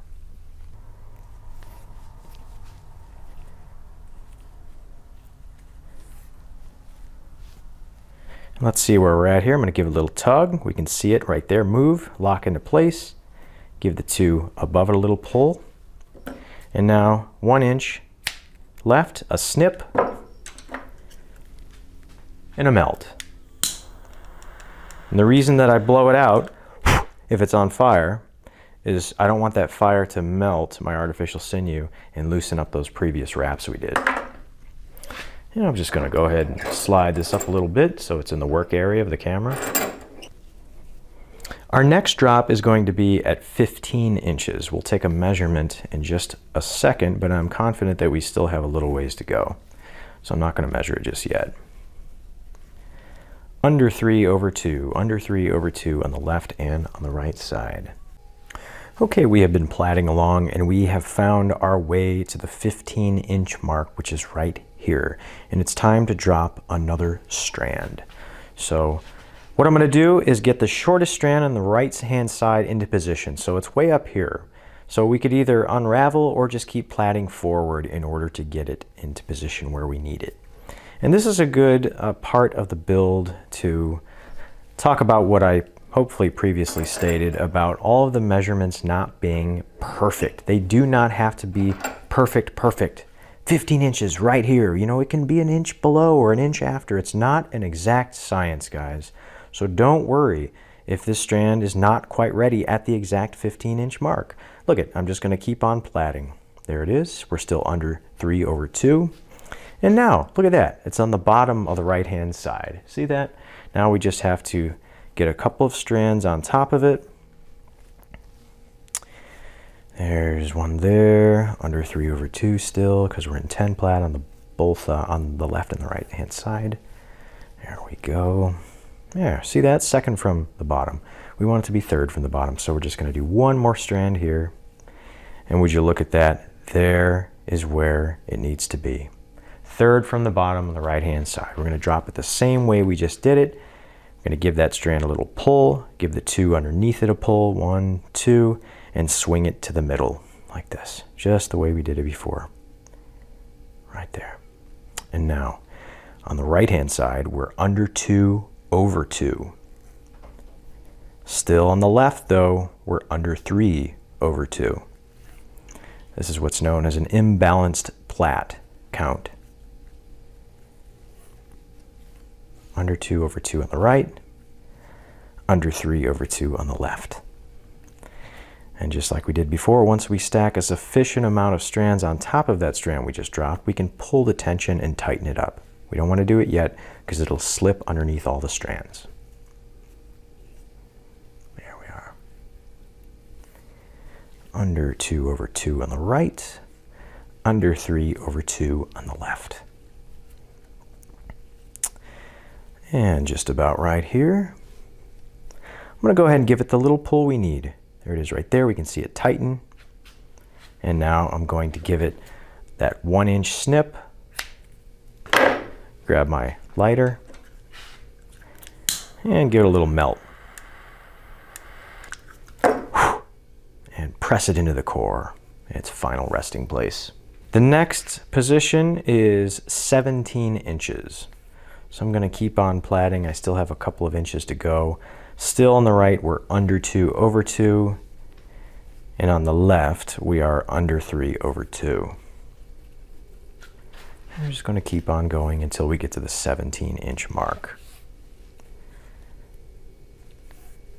And I'm not pulling as tight here as I was right when we transitioned from the handle to the thong of the whip. Here I'm just starting to pull a little more loosely because it's a very lightweight whip. It doesn't need that crazy tension that longer, heavier whips need. Under 2/2 on the right, under 3/2 on the left, soon to be under 2/2 also on the left. There we are. And we're just about there.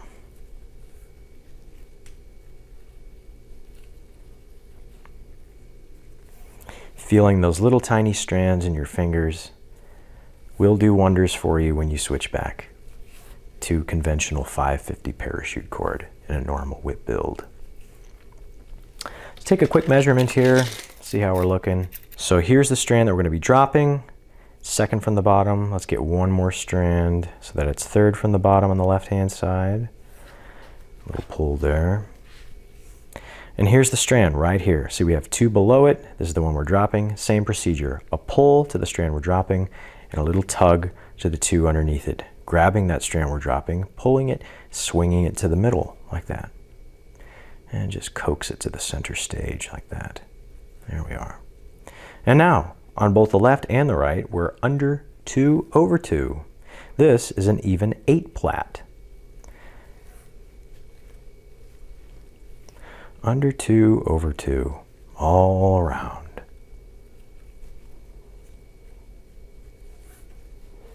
There we go. Establish a few strands on top of it, and then we'll give it the little pull that we did previously before on the other drop strands. And my batteries are starting to get a little low on this camera, so I'll have to switch that out momentarily.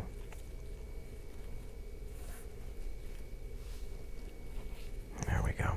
And here we go. Let's give it a little pull. There it goes. Tightens into place. Perfect. Scissors. Snip. Almost off the screen there. I usually have a monitor that I set up here on the workbench so I can just glance across there instead of looking straight up at the camera screen, that is.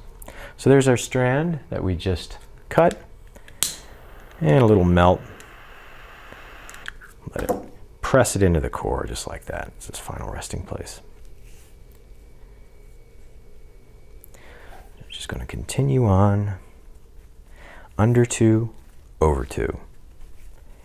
Carry on. Under 2 over 2. Okay, so we have been plaiting along here with a total of 8 strands, under 2 over 2. And we've reached the point where we bound off the end of our first and only belly. So what I've done here is I've taken this little piece of hockey tape and I've loosened it up a little bit like this, and I'm just going to slide it down. I'm going to try to keep it, well, that didn't work out very well. The idea is to keep it there so that the strands are organized, but we're just going to slide it down like a little constrictor, like this. See that? Just going to slide it down. And at this point we can keep on plaiting. Under 2 over 2. Now as I work my way down the whip, I'm starting to ease off on the pressure, specifically as the whip gets thinner. So I'm pulling these strands with about half a pound of pull strength.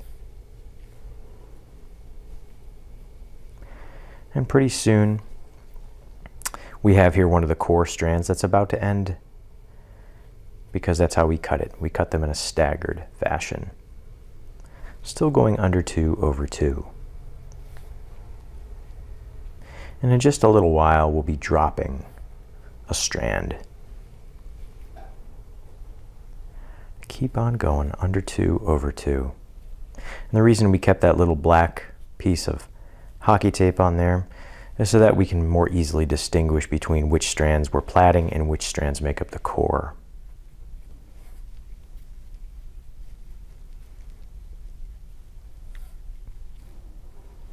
Under 2 over 2.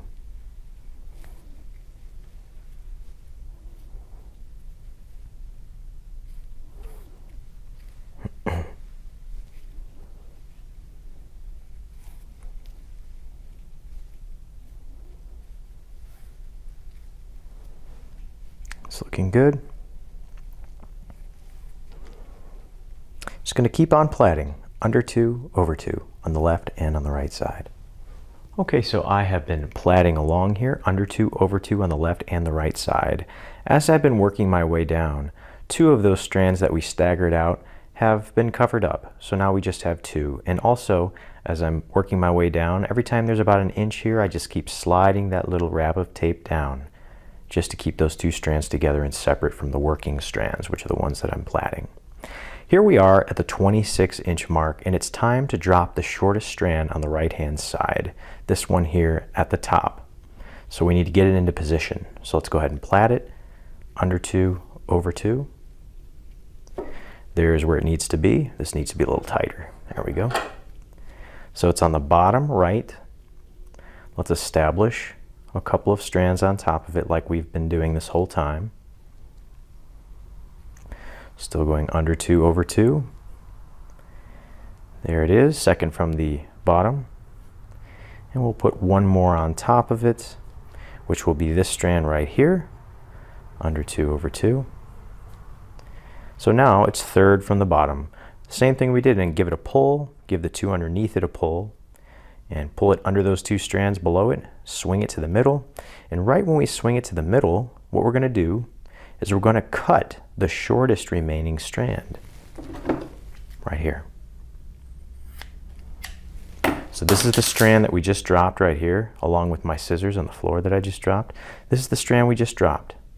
So now there's only two core strands remaining. Now, on the right side, we're going under 2 over 1. And on the left side, we're going under 2 over 2 still. Now it is an imbalanced plat count. And just like we did before, we're going to plat several strands before we pull or tighten that strand that we just dropped. Just like this.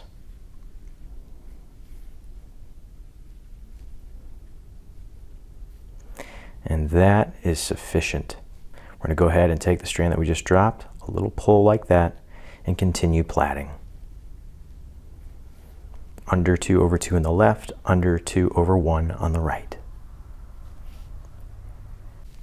Okay, we have arrived at about the 27.5-inch mark, and it's time to drop the shortest strand on the left-hand side. Now, this strand just so happens to be just about where it needs to be. I want to stack one more strand on top of it, so under 2 over 2 on the left still, and under 2 over 1 on the right.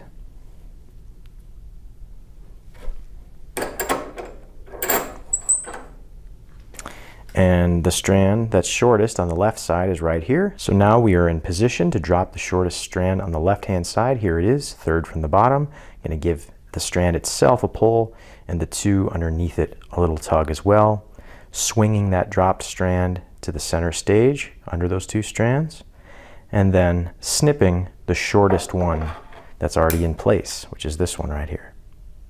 Be careful not to snip the strand that you just dropped. I've done that several times before. Okay, and now we're plaiting under 2 over 1 on both the left and the right side. So let's plat a few times here, do a few passes, and then we'll snug up that strand that we just dropped. A few there, under 2 over 1 on the left, under 2 over 1 on the right. And here's the strand that we just dropped. Give it a little pull, we can see it tighten right there. And keep on plaiting. Okay, so here we are. We've reached the 29-inch mark right there. And all we're going to do at this point is snip one of these two strands in the middle that make up the core. We're going to snip the shorter one right at the base here. Careful not to snip your other strands. And then we can continue plaiting under 2 over 1. We're nearing the end of this whip. It's only 3 feet long, 3 feet of braiding. So we're getting kind of close here. Still under 2 over 1 on the left and the right side. Under 2 over 1. Under 2 over 1.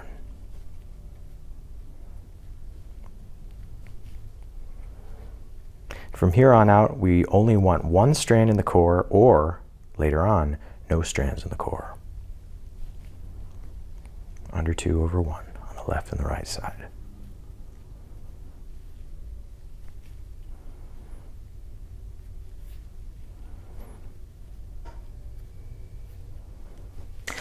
And here at about 30.5 inches, I'm going to drop the shortest strand on the right-hand side. So it's this black one right here. It's already into position. We don't have the luxury of being able to stack 2 strands on top when we're working with 6 total strands. We'll have to settle with just 1. So it's the second from the bottom on the right-hand side. As you can see here, this is the strand we're dropping. We're going to give it a pull, and the one below it, directly below it, a pull, and swing it underneath that strand below to the middle, like that. And when we do so, we're going to be cutting out the remaining strand right there. And that strand that we just dropped, this black one, becomes the new core of the whip. And now, on the right side, we're plaiting under 1 over 1, and still on the left, momentarily, we're under 2 over 1. It's an imbalanced plat count once again. So on the left, under 2 over 1. and on the right, under 1, over 1. There we go. We've established several plats there, so I'm just going to snug my drop strand up a little bit and carry on.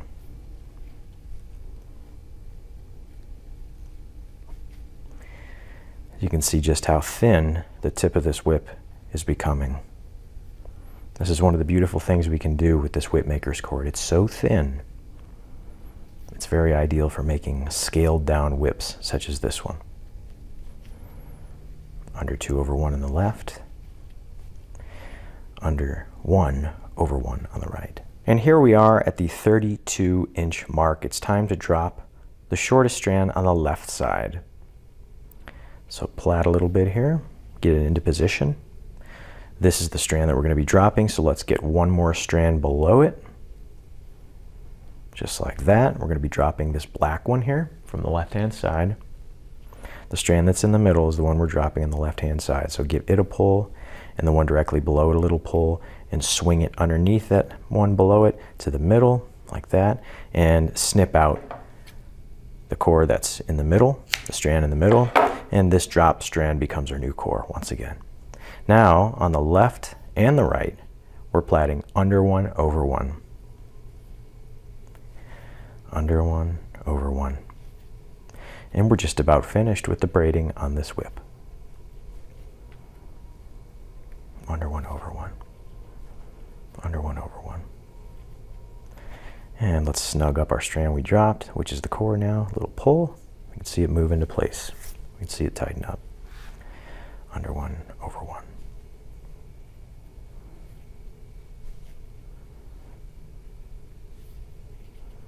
Okay, we have arrived at 33 inches, and it's time to snip out the core. Now we're going to be braiding 4 total strands over nothing. No more core. We already did this on the belly, so keep plaiting as if you have an invisible core you're plaiting around. So we're still plaiting under 1 over 1. Just imagine that there is an invisible core that you are plaiting around, even though you're plaiting over nothing. Now, it's really important to get the end of a whip that's so light and so small as thin as possible. You can get away with a much thicker end on a long, heavy whip because it has so much mass that it's able to easily accelerate the tip of the whip to the speed that it needs to produce the crack. If you're working with a much lighter, shorter whip, the thinner you can get it, the better. Aerodynamics are important. Aerodynamics become a lot more important when you don't have a lot of weight. So that's why we are not braiding over a core of any kind at this moment. And we're just going to keep on going, under 1 over 1, until we reach the 3-foot mark, which is 36 inches.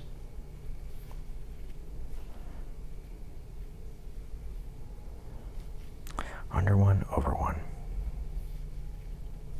Under 1 over 1.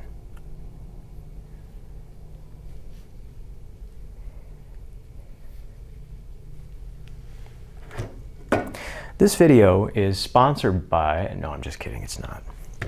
It is the same color though. Under 1 over 1. Wonder if I'll get in trouble for that. I don't think so. All right, friends, we have officially arrived at the 36-inch mark, which makes this little whip 3 feet long. Under 1 over 1. We're just going to end it just like this. And right, 2 more passes here, 2 more strands, 1, 2. That, my friends, is the 3-foot mark. We've officially finished braiding this whip. The next step now is to create a fall. The fall is the part of the whip that the cracker, which breaks the speed of sound, is attached to. The fall is a replaceable part of a whip. So let's go ahead and get a strand of whip maker's cord, and we're going to make a fall right now. I've cut here a 30-inch piece of whip maker's cord, and what I'm going to do is take my scissors and cut a slant on one of the ends of the strand. Next, I'm going to take my lighter and just melt the end here like that, and just roll it. Just heard a very large explosion outside, and it accompanied perfectly a car revving up to, it sounded like maximum RPM, so I don't know if the engine exploded or what. keep an eye on that. Anyways, the things you hear late at night when you're working on a whip. Anyways, what I've done here is I've melted the tip of this here, and I just rolled it into a sharp little point, like that, with my fingers. Again, my fingers are pretty callous, so you might want to wrap some tape around your fingers so you don't burn your skin.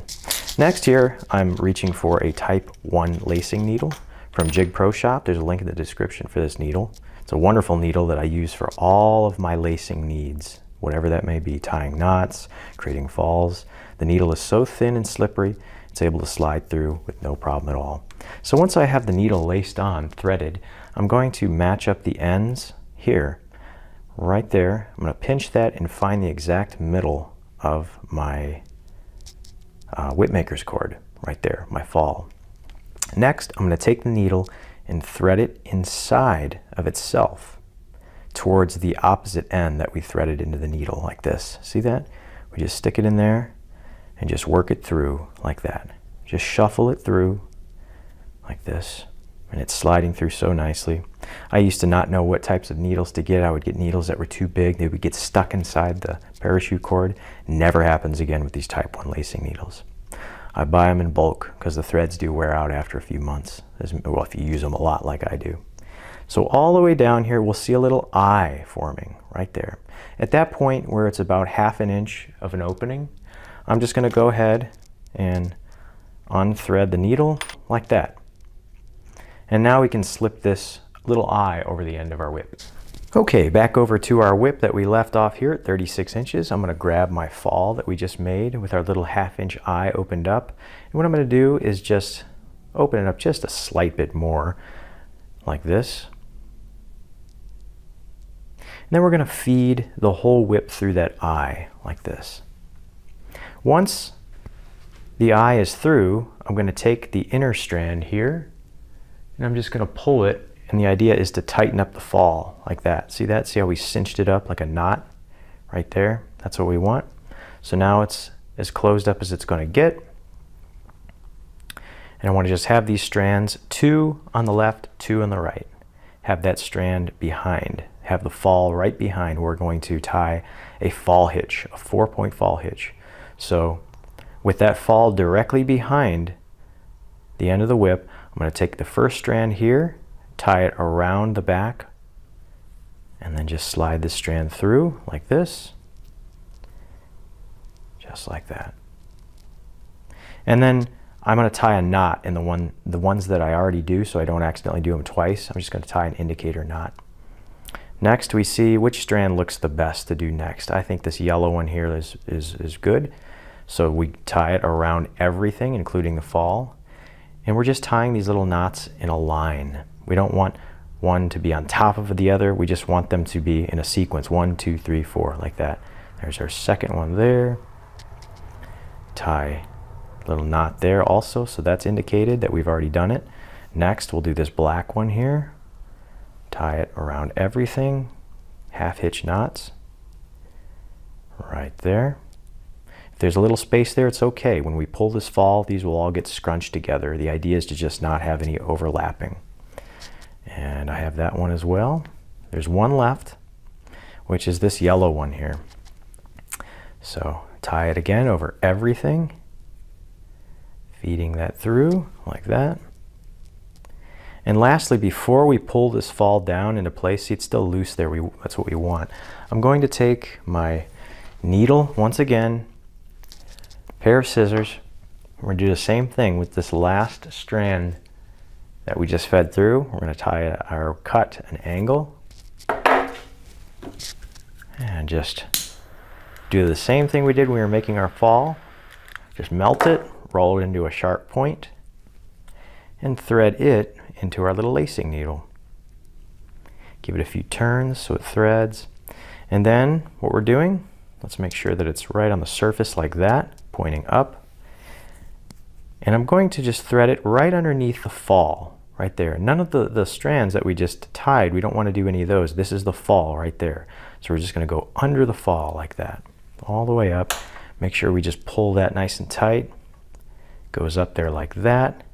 And now we can grab our fall right here and just pull that into place. Doesn't take a lot of force because this is a small whip. Give it a little tug and then pull the strand we just did, give that a tug, and then individually from top to bottom we're going to be pulling these strands to tighten them. So I think this is the first one there. No, it's not. This is the first black one, so you get tighter. Next we have this yellow one in the line, we'll pull that. Next we have this black one here, we'll pull that. And we already tightened this last one. And now we just need to snip those remaining strands. Don't accidentally cut your fall. This is what we just attached. We want to cut those 3 strands and leave about a 1/2 inch right there. So little snip here, 1/2 inch, done. Let those fall to the ground. And then one by one, we don't want these to be touching each other, but we're going to take our lighter and just seal these off by melting them. If we don't do this, what will end up happening is when we crack our whip, these will just keep fraying and fraying. Melting them seals them so they won't ever fray again. And that looks good. The next step after this, let me zoom out. Next step is to grab the inner strand of our fall like this. Let me get that in frame. It's kind of important here. I'm going to grab the inner strand of my fall and I'm going to unsheath this halfway right there. So this is the outer sheath, this is the inner sheath. So pulling it halfway right there. And then I'm going to take my scissors and I'm going to cut right there. And then we can push this back where it goes. And what we've just done is we created a fall that is 2-ply, 1 strand fed inside of itself to the halfway point, and the remaining part of that fall is a single strand. And that helps with weight distribution. It makes it taper out. Taper is key with whips. Next, I'm taking my lighter and I'm sealing this off for the same reason we did those other strands, so this won't fray anymore. Blow it out, let that cool, and then the strand that we fed right up there, remember this strand that we fed in there? Now we can go ahead and snip that as well. And I like to leave about 3 millimeters right there. So we snip that, and again, going to give this one a little melt as well. We never want to leave any unmelted ends of paracord on a whip because that is an unraveling point. It's a hot spot for unraveling. At this point, what we can do is take the whip out of the clamp and give it a roll.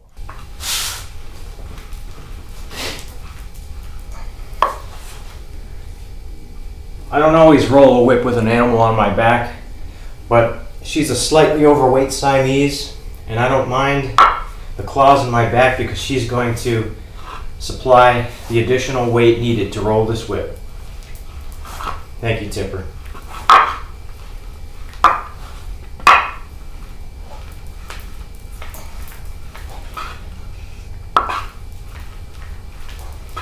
There we go. Rolling the whip is going to make it nice and smooth. It's going to eliminate all of those little strands, gaps in between the strands that are subtle but are still present. This is one of my favorite steps of making a whip. The roll.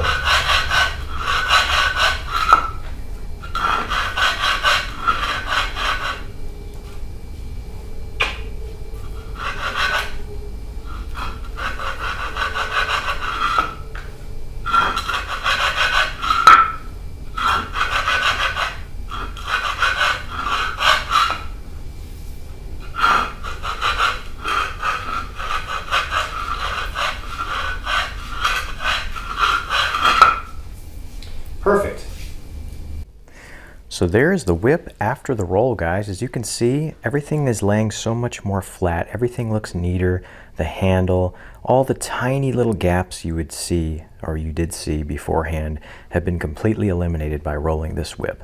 And as Andy Timmons likes to say, we're in danger of finishing this thing. Next step is to dress up the end of the whip. We're going to cut off the excess. We're going to wrap this with some artificial sinew. And we're going to wrap a heel knot foundation, tie a heel knot, and then we're going to tie a transition knot, and then this whip will be just about finished. Okay, so a few things I have here. A fresh razor blade. I've got some hockey tape here, and I have some artificial sinew. The first thing I'm going to do is I'm going to take some artificial sinew and I'm just going to wrap it around the end of the whip, the last inch right here. Give this a few wraps, and you'll notice when you're off of the steel, see how that whole thing bends there? We want to try to stay on top of where the steel handle is. So from finding the end of that steel right there, we want to go this way no more than 1/2 of an inch. Give it a few hefty wraps. I have a razor, I'm just going to cut it with that. Next thing I'm going to do is grab the equivalent of about 1.5 wraps of my hockey tape, like that. And then I'm just going to take the whole thing and line up the end here with the end of my artificial sinew, like that. And just as tightly as I can, wrap this around the end of the whip. Like this. Let me try to tuck that sinew there. There we go. So I might go around 1.5 times or something like that. It doesn't have to be perfect. And now what I'm going to do is grab my razor blade and I'm just going to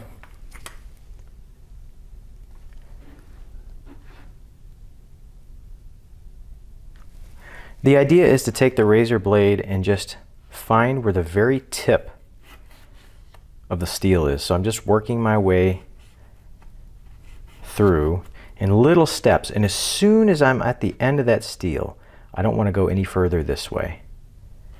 So I'm just lopping off little sections like this. I might turn it like this just to get it more even.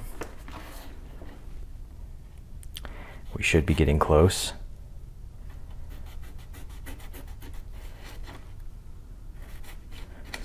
Let's see here. We'll take a look at it in just a second.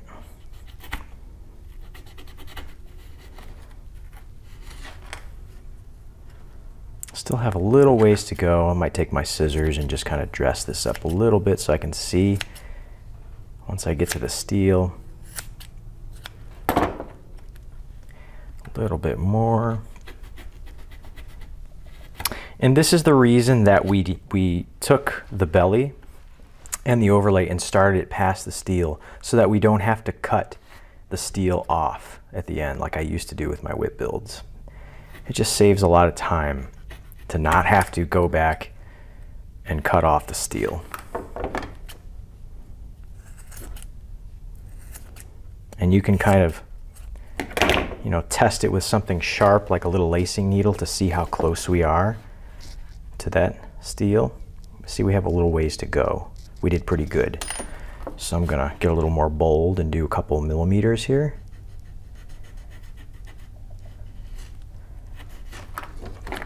We're looking good. Let's see how close we are now. Still got a little ways to go.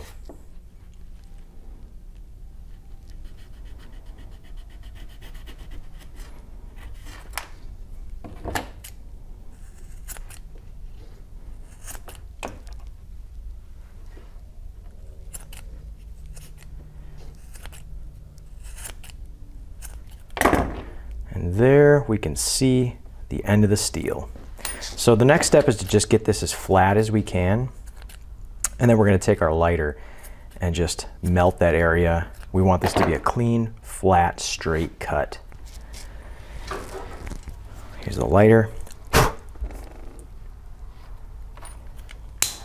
And just toasting the end of it like this. I like to just put it straight down on the workbench like that, and that helps it to be nice and flat. Very good. The next step after this is to take a little more artificial sinew and just make sure that we are indeed a 1/2 inch. So there's 1 inch. So we want to be about right here. I'm going to wrap this with artificial sinew and cover the last 1/2 inch wide of this end here. A little bit there, a little bit right there on top of this hockey tape.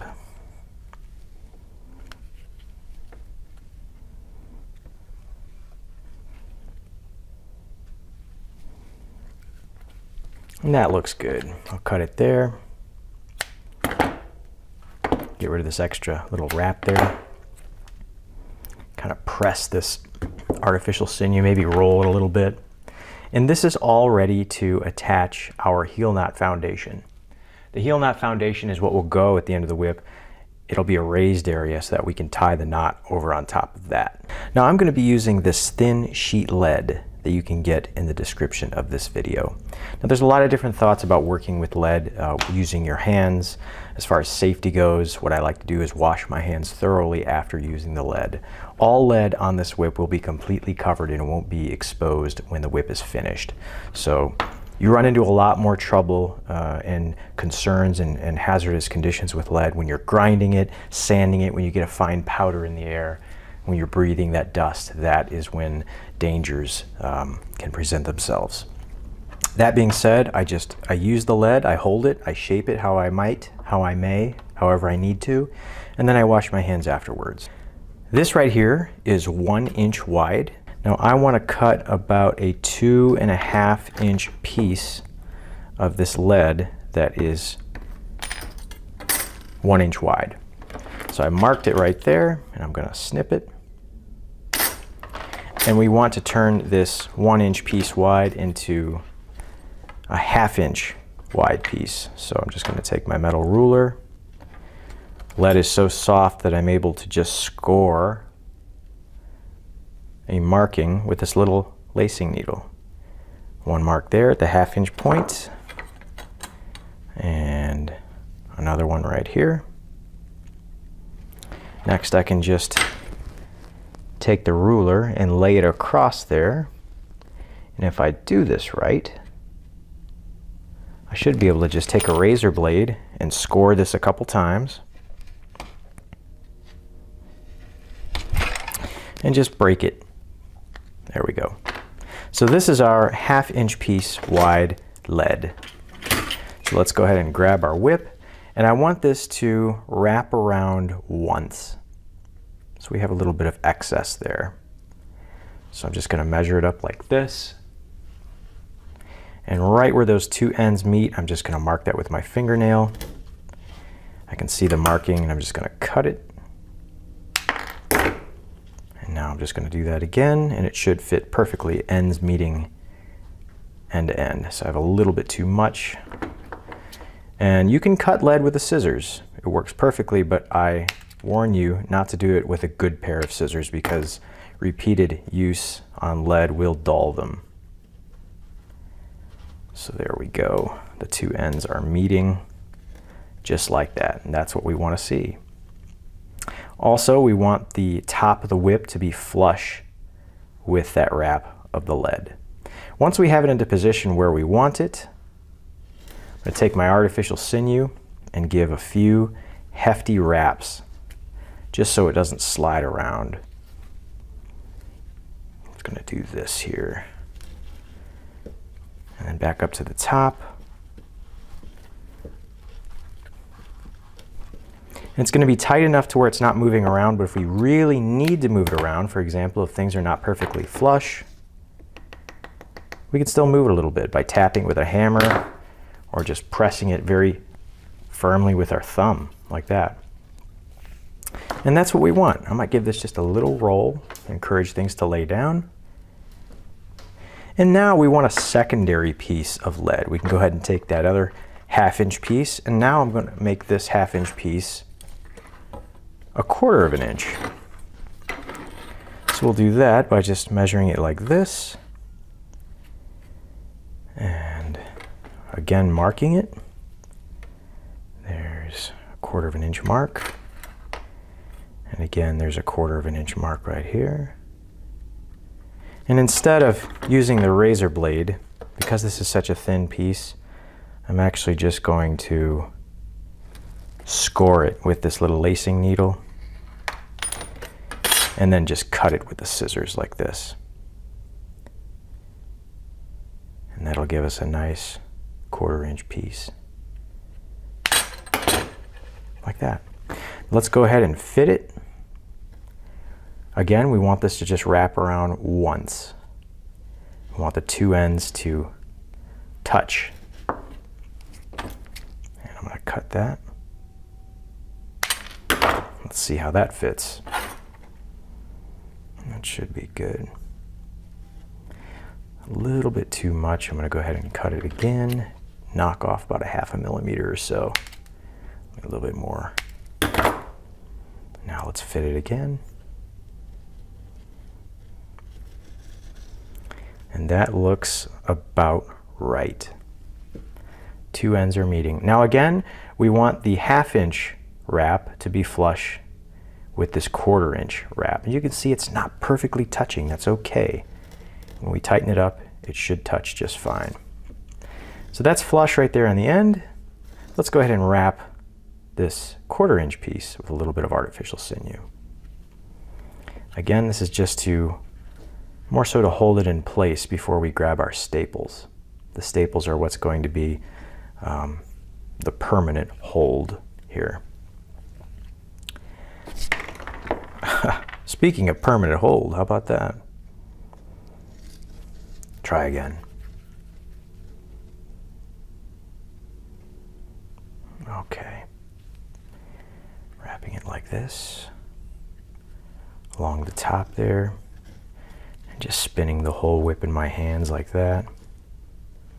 I'm going to go ahead and get rid of this. I know that's going to be bothering me, so I'm just going to snip that off right now. And going around that 1/4 inch piece. Next, I'm going to drop off that little step there. You see, we don't want that to be a step. We want it to be a ramp. So I'm filling in that little step between the 1/4 inch piece and the 1/2 inch piece so that it's a nice, smooth little ramp like that. Another couple wraps. Artificial sinew, when you wrap things, becomes sort of like a putty. So you're able to just fill in these spaces so seamlessly.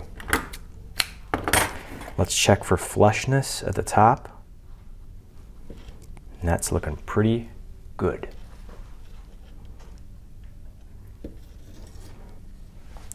Next thing I'm going to do is take my stapler,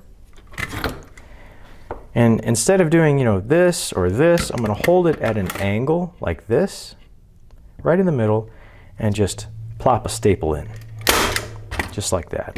Once the staple's in, I like to just take a soft surface underneath. I'll take my hammer and just drive those home all the way.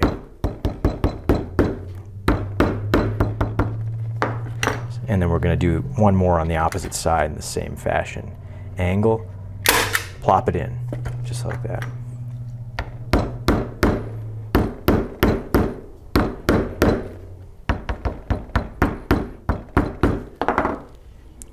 That's looking pretty good.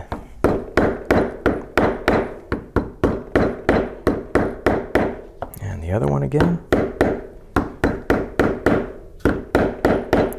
The next thing I'm going to do, and I'll zoom in for this,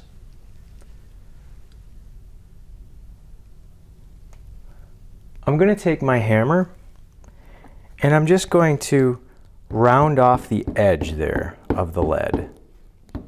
And I do this so that the bites of the knot aren't flowing over such a sharp point. It's going to make the knot look more round instead of squared off, which I don't particularly like the look of a square heel knot.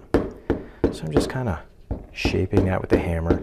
The lead is so soft, I'm just letting the hammer fall and round off the edge there. Again, we're just making it more like a ramp. Hit that staple a little bit more, kind of tilting it on its end like this to check for roundness, which looks nice.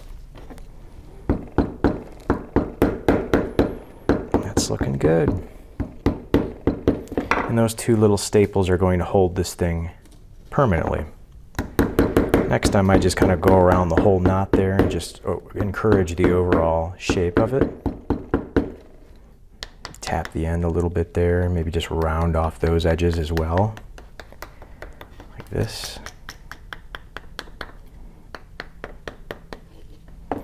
Lastly, I'm going to take a single piece of hockey tape.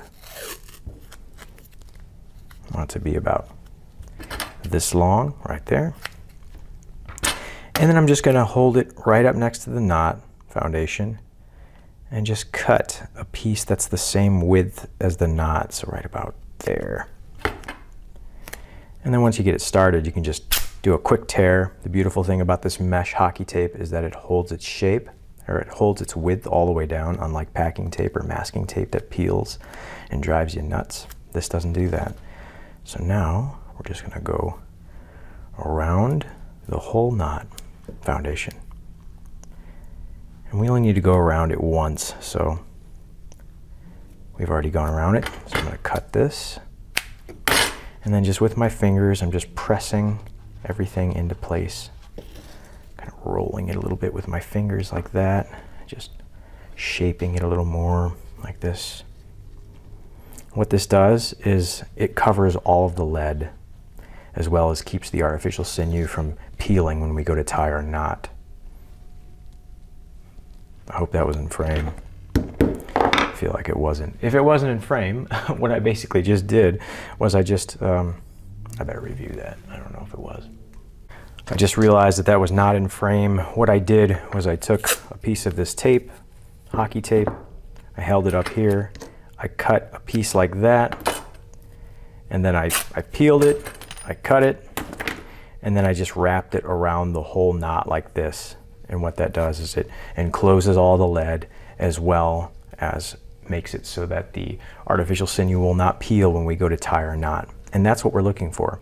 The next step is optional. What I'm going to do is take a little aluminum disc with my emblem, my logo, whatever you want to call it, and I'm going to fasten it to the end of the whip using a 2-part epoxy. I have a separate video on how to make these and do these in the upper right hand corner if you're interested in that.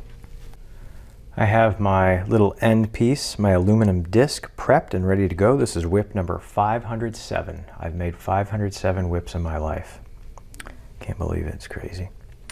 It's not that much, but it sure feels like a lot. Anyways, what we're gonna do is install this on the end. Now this is too big, so I have my little tin snips here. This is a different pair of tin snips than you saw in the beginning of the video. I misplaced them. I don't know what I did with them. So I just have this, and because this aluminum is so thin and soft, we can just snip it like fingernails, you know? Look at this. And the idea is to just get it the same diameter as the end of our whip. So I'm just gonna just snip this a little bit, make sure it's round.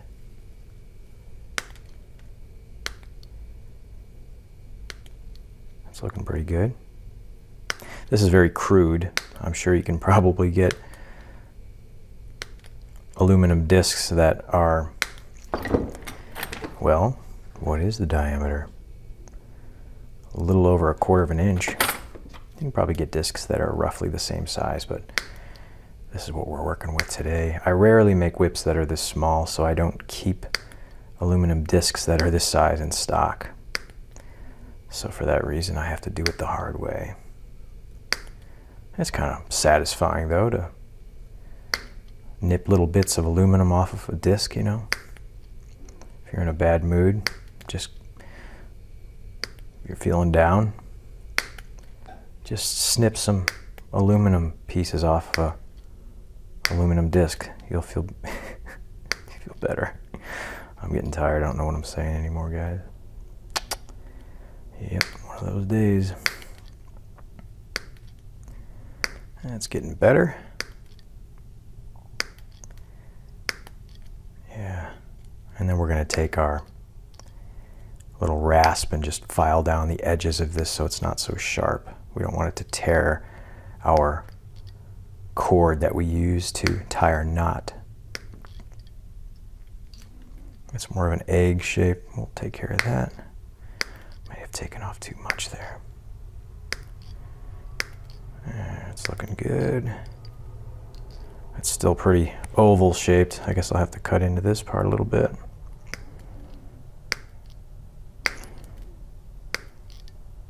I can't believe you didn't fast forward this part if you're still watching this right now.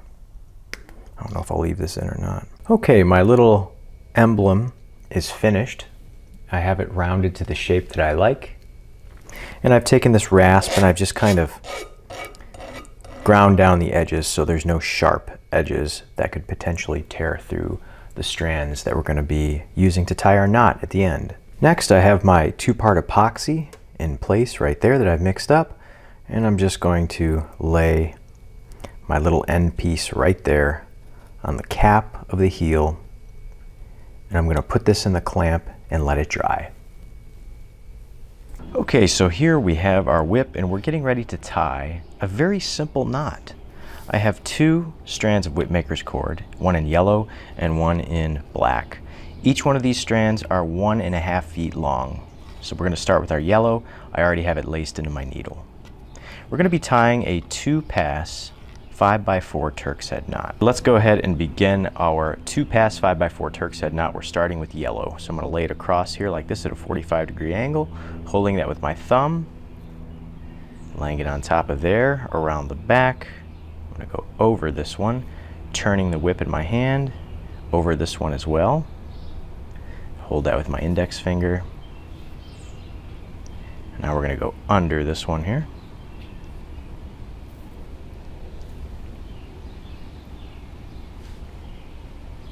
And rotate it like this. Just went over this one, and we're going to go under this one here. Over this top one there. Also, we're going to go over this one, under this one.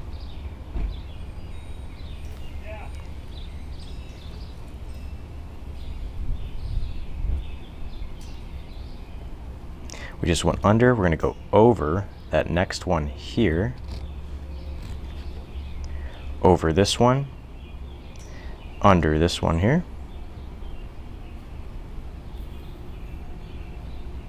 over that top one, under this next one here, over this one, under this one. And at this point, we're going to go ahead and just straighten things out, try to get all of those strands evenly spaced from one another. And the first pass of this knot is done. It's a very quick knot to tie.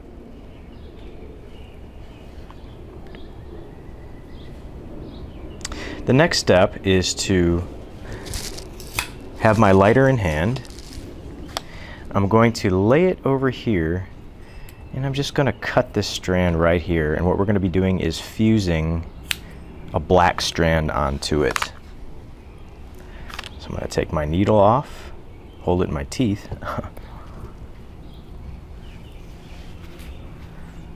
I have my lighter on hand. And we're just going to be fusing these 2 strands together.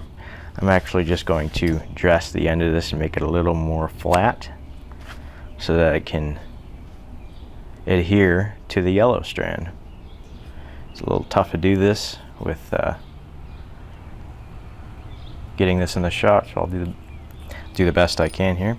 Next, I'm going to take my lighter and just melt these 2 strands a little bit and just press them together like that. And they are now fused together. I'm going to take my scissors and just trim the edges so it's not so bulky. Do this one as well. And I might even just take my lighter and just hit the very edges of those. There we go. At this point, let's go ahead and cut a slant on the other end of our black strand. Hit that with a lighter as well. Roll it into a point like we just did with our yellow strand, and we'll lace that up onto our needle.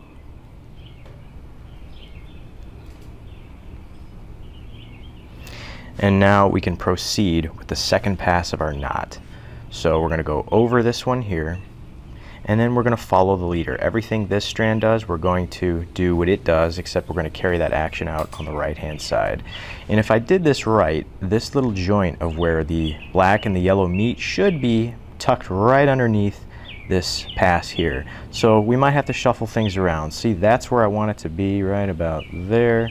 So I'm just going to pull the slack out of this yellow strand, go all the way around, because it's a 5x4, it's not going to take much time to go all the way around. There we go. I think this is the final pass here, and there it is. I was mistaken. There's one more little pass to go. Just going to pull each strand, and there we go. Again, I'm just pushing things into place. And now we can begin the second pass. Everything this strand does, we do to the right. So it goes under, we go under. At the top it goes over, and then it goes under, like this. Over, under. And I'm tying this fairly loosely. It goes under there. Gonna cinch up that first pass. Over, under. Everything it does, we do. Now you might have a little bit of this going on, it's okay. Just push it to the side where it belongs. Like that. Continuing on. Resist the temptation to pull tightly.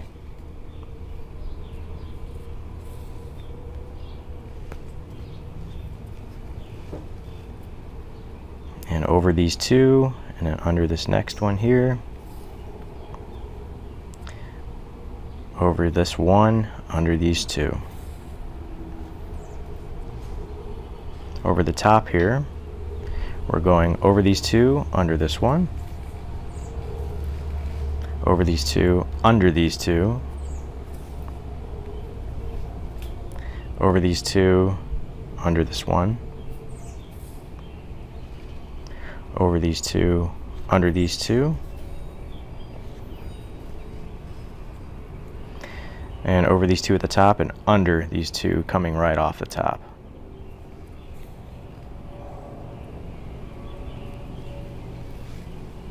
Over these two, under these two. Over these two, and under these two, and that will be the end of the knot right there. Now at this point you might see a lot of spaces. That's okay. Our top is completely closed off, so I'm going to take my thumb, both my thumbs, and just push each set of two strands downward. And what this is going to do is it's going to eliminate the bunchiness that you see, and it's also going to reveal our little end cap that you can see that has my logo on it, and it also has the little whip number. So I'm just going to keep on pushing those down a little bit more,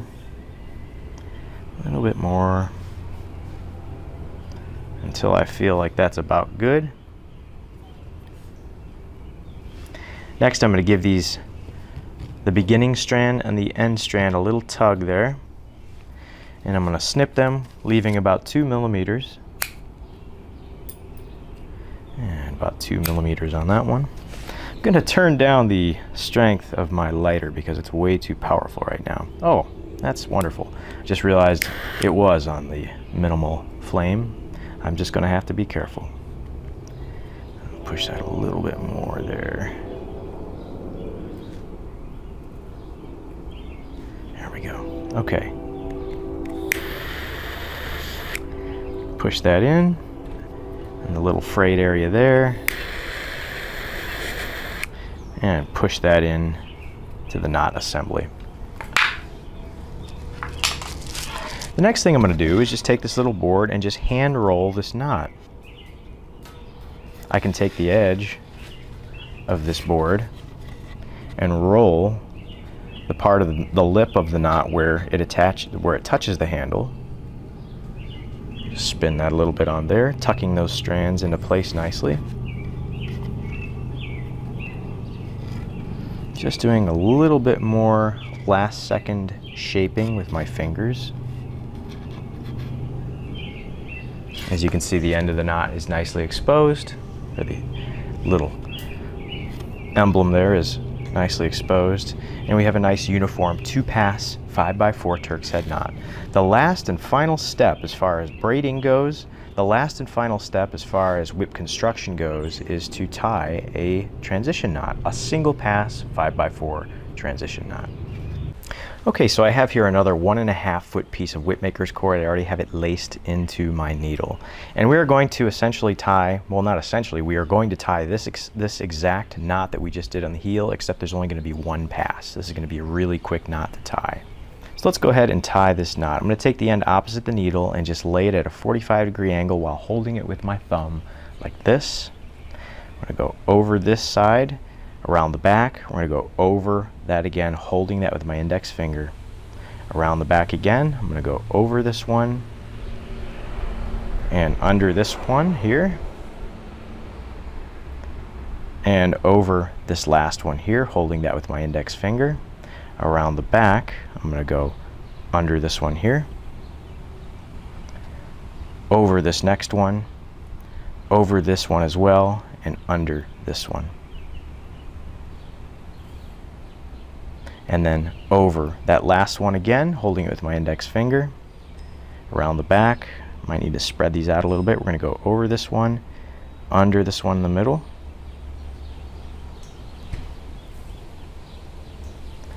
over this one, under this next one here,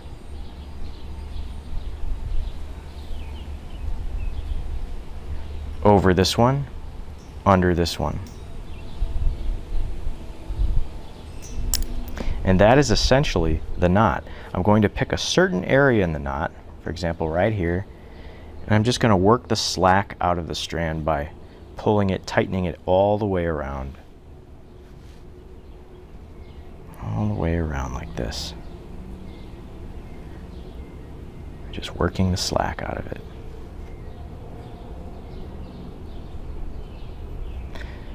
There we go.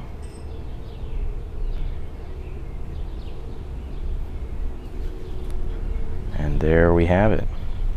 Now, it may look like we used much more cord than we needed, but I guarantee it to you guys, it's so much easier to have excess than too little, especially if you're making a whip for the first time. Again, I'm going to pull a little bit more slack out, just picking a certain area and just going all the way around. And that looks pretty good. At this point, we want to determine where we want this knot. Ideally, we want it to be overlapping the area where the diamond ends and the herringbone begins. So we can still kind of slide it around a little bit. We can confirm that that is where I want it to be. So that being said, let's go ahead and finish off this knot. So we just came under this one. We're going to go over this next one and then start to go under this one as if we're starting another pass. But this will actually be the end of the knot. This is where it's finished. That looks good. Again, we're going to take our scissors, cut off, leave about 1 millimeter there, or 2.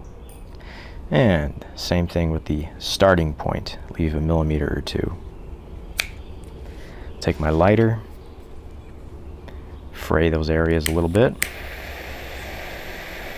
Just melt it a little bit and press it into the remaining knot. Same with this one. And press it into the remaining knot. At this point again, let me grab my board.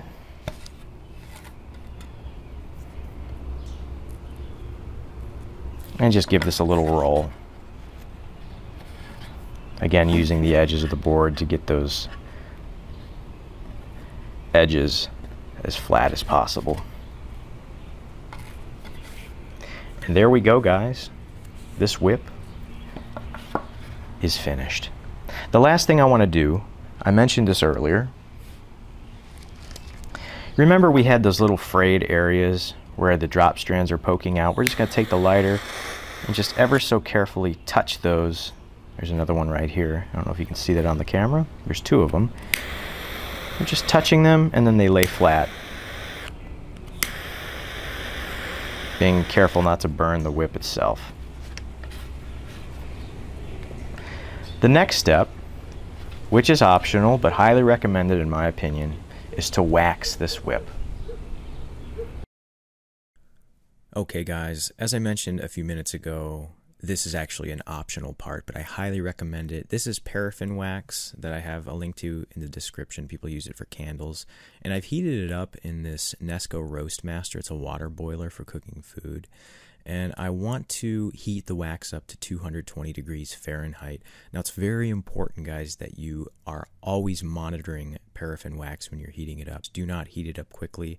Do not heat it up indoors. It's something I used to do that is just not safe, and now I always do it outside in the garage, and I make sure that I never leave the house while the wax is hot. Very important. Paraffin wax will burn very quickly if it catches fire.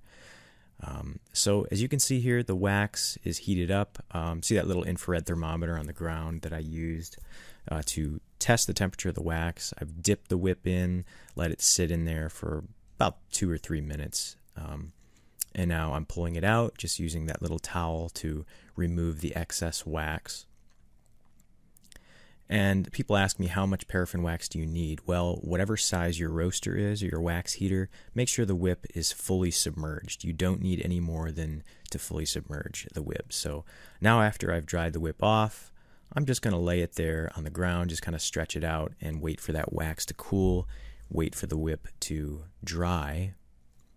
And you'll notice after a few minutes, once the wax is cooled, the whip is stiff. So we're going to take care of that. So right here, the whip is completely cool. And as you can see how stiff it is, I'm just kind of working it with my fingers there to just loosen that hardened wax. You'll notice that the whip is definitely a little bit heavier after waxing it, and that just kind of helps it, in my opinion, crack better. Also, waxing the whip waterproofs it so you can crack it outside when it's wet. And now I'm just taking this little Scotch-Brite pad and just going over the whip to remove that excess wax that can sometimes cause discoloration. Different types of paracords, different color paracords have a different reaction to wax. So doing that just kind of scrapes off the very surface layer and brings back that natural color of the paracord. Okay, so the last step here is to make a cracker for our whip. Now I'm using Kevlar thread, and you can get this in the link in the description as well. I really like Kevlar because it lasts a lot longer than nylon does, and it's a lot more tough. So what I'm going to do is just take one single strand of Kevlar, and I'm going to cut about, let's see, this is 12, so about 20 inches here. Cut a piece here, put my hemostats on the end, and I'm going to take it like this and just spin it. Give it a spin. This is something that I originally saw Connor Hack do of caliber whips. And I thought it was a great idea, and I use it for all my crackers now. And once I've spun it a few times, I'm going to fold it in half with my finger here. There's the halfway point. I'm going to pinch the end of the hemostat and let go of this finger here. And it's going to wind up a little bit like that. Next, I'm going to take this out of the hemostats, and I'm going to tie 2 knots right here. 1, 2, and pull that right about there. And then I'm going to leave about 2.5 inches of the tassel itself. Right there. And we can just fray that a little bit. And here's the cracker for our whip. The next step is to attach this cracker to our whip, and it will be finished. Okay, to attach the cracker to this whip, I have here my Type 1 lacing needle, and I'm just going to create a little opening in the end of our fall like this and slide it in. Next thing I'm going to do is I'm actually going to take the twisted end of the cracker and just feed this in to our needle like that. At this point we can pull the needle through, and the idea is to get that cracker through. That much. That's all we want. And we can pull it out of the needle. And now what I want to do is untwist this part and put the head of the fall in this loop that we're going to open up on this side. And I find that sometimes it helps to just use the needle itself. We're going to unwind those twists. We're going to open that little eye like this. and feed this whole head through like that. And then pull it through like this. Nice and tight. Then we're going to tie one more little half hitch knot around the whole thing like this. And through there. And we want this knot to tighten at the very tip of the fall, or as close as we can get it. About like that. And that's not going anywhere. And this whip is finished, my friends. Let's go test crack it. So my new neighbors just got a new fence put in. And when you crack a whip next to a fence or corrugated metal in a school or a church or whatever, you get this zipping sound. The way the physics works is the sound bounces off each little slat a microsecond offset than the next one, so you get these little zipping sounds. Kind of sounds like a laser gun from like Star Trek or something.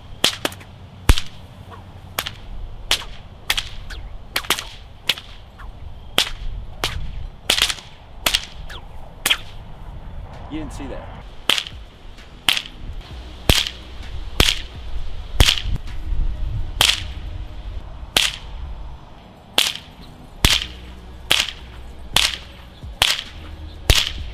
Guys, thank you so much for stopping by and watching this video. I hope you found it informative. I hope you're inspired to make a miniature bullwhip for yourself. If you guys enjoyed the video, reach down and hit the subscribe button. I have a lot more whip making tutorials on the way. Thank you again, and I will see you all in the next one.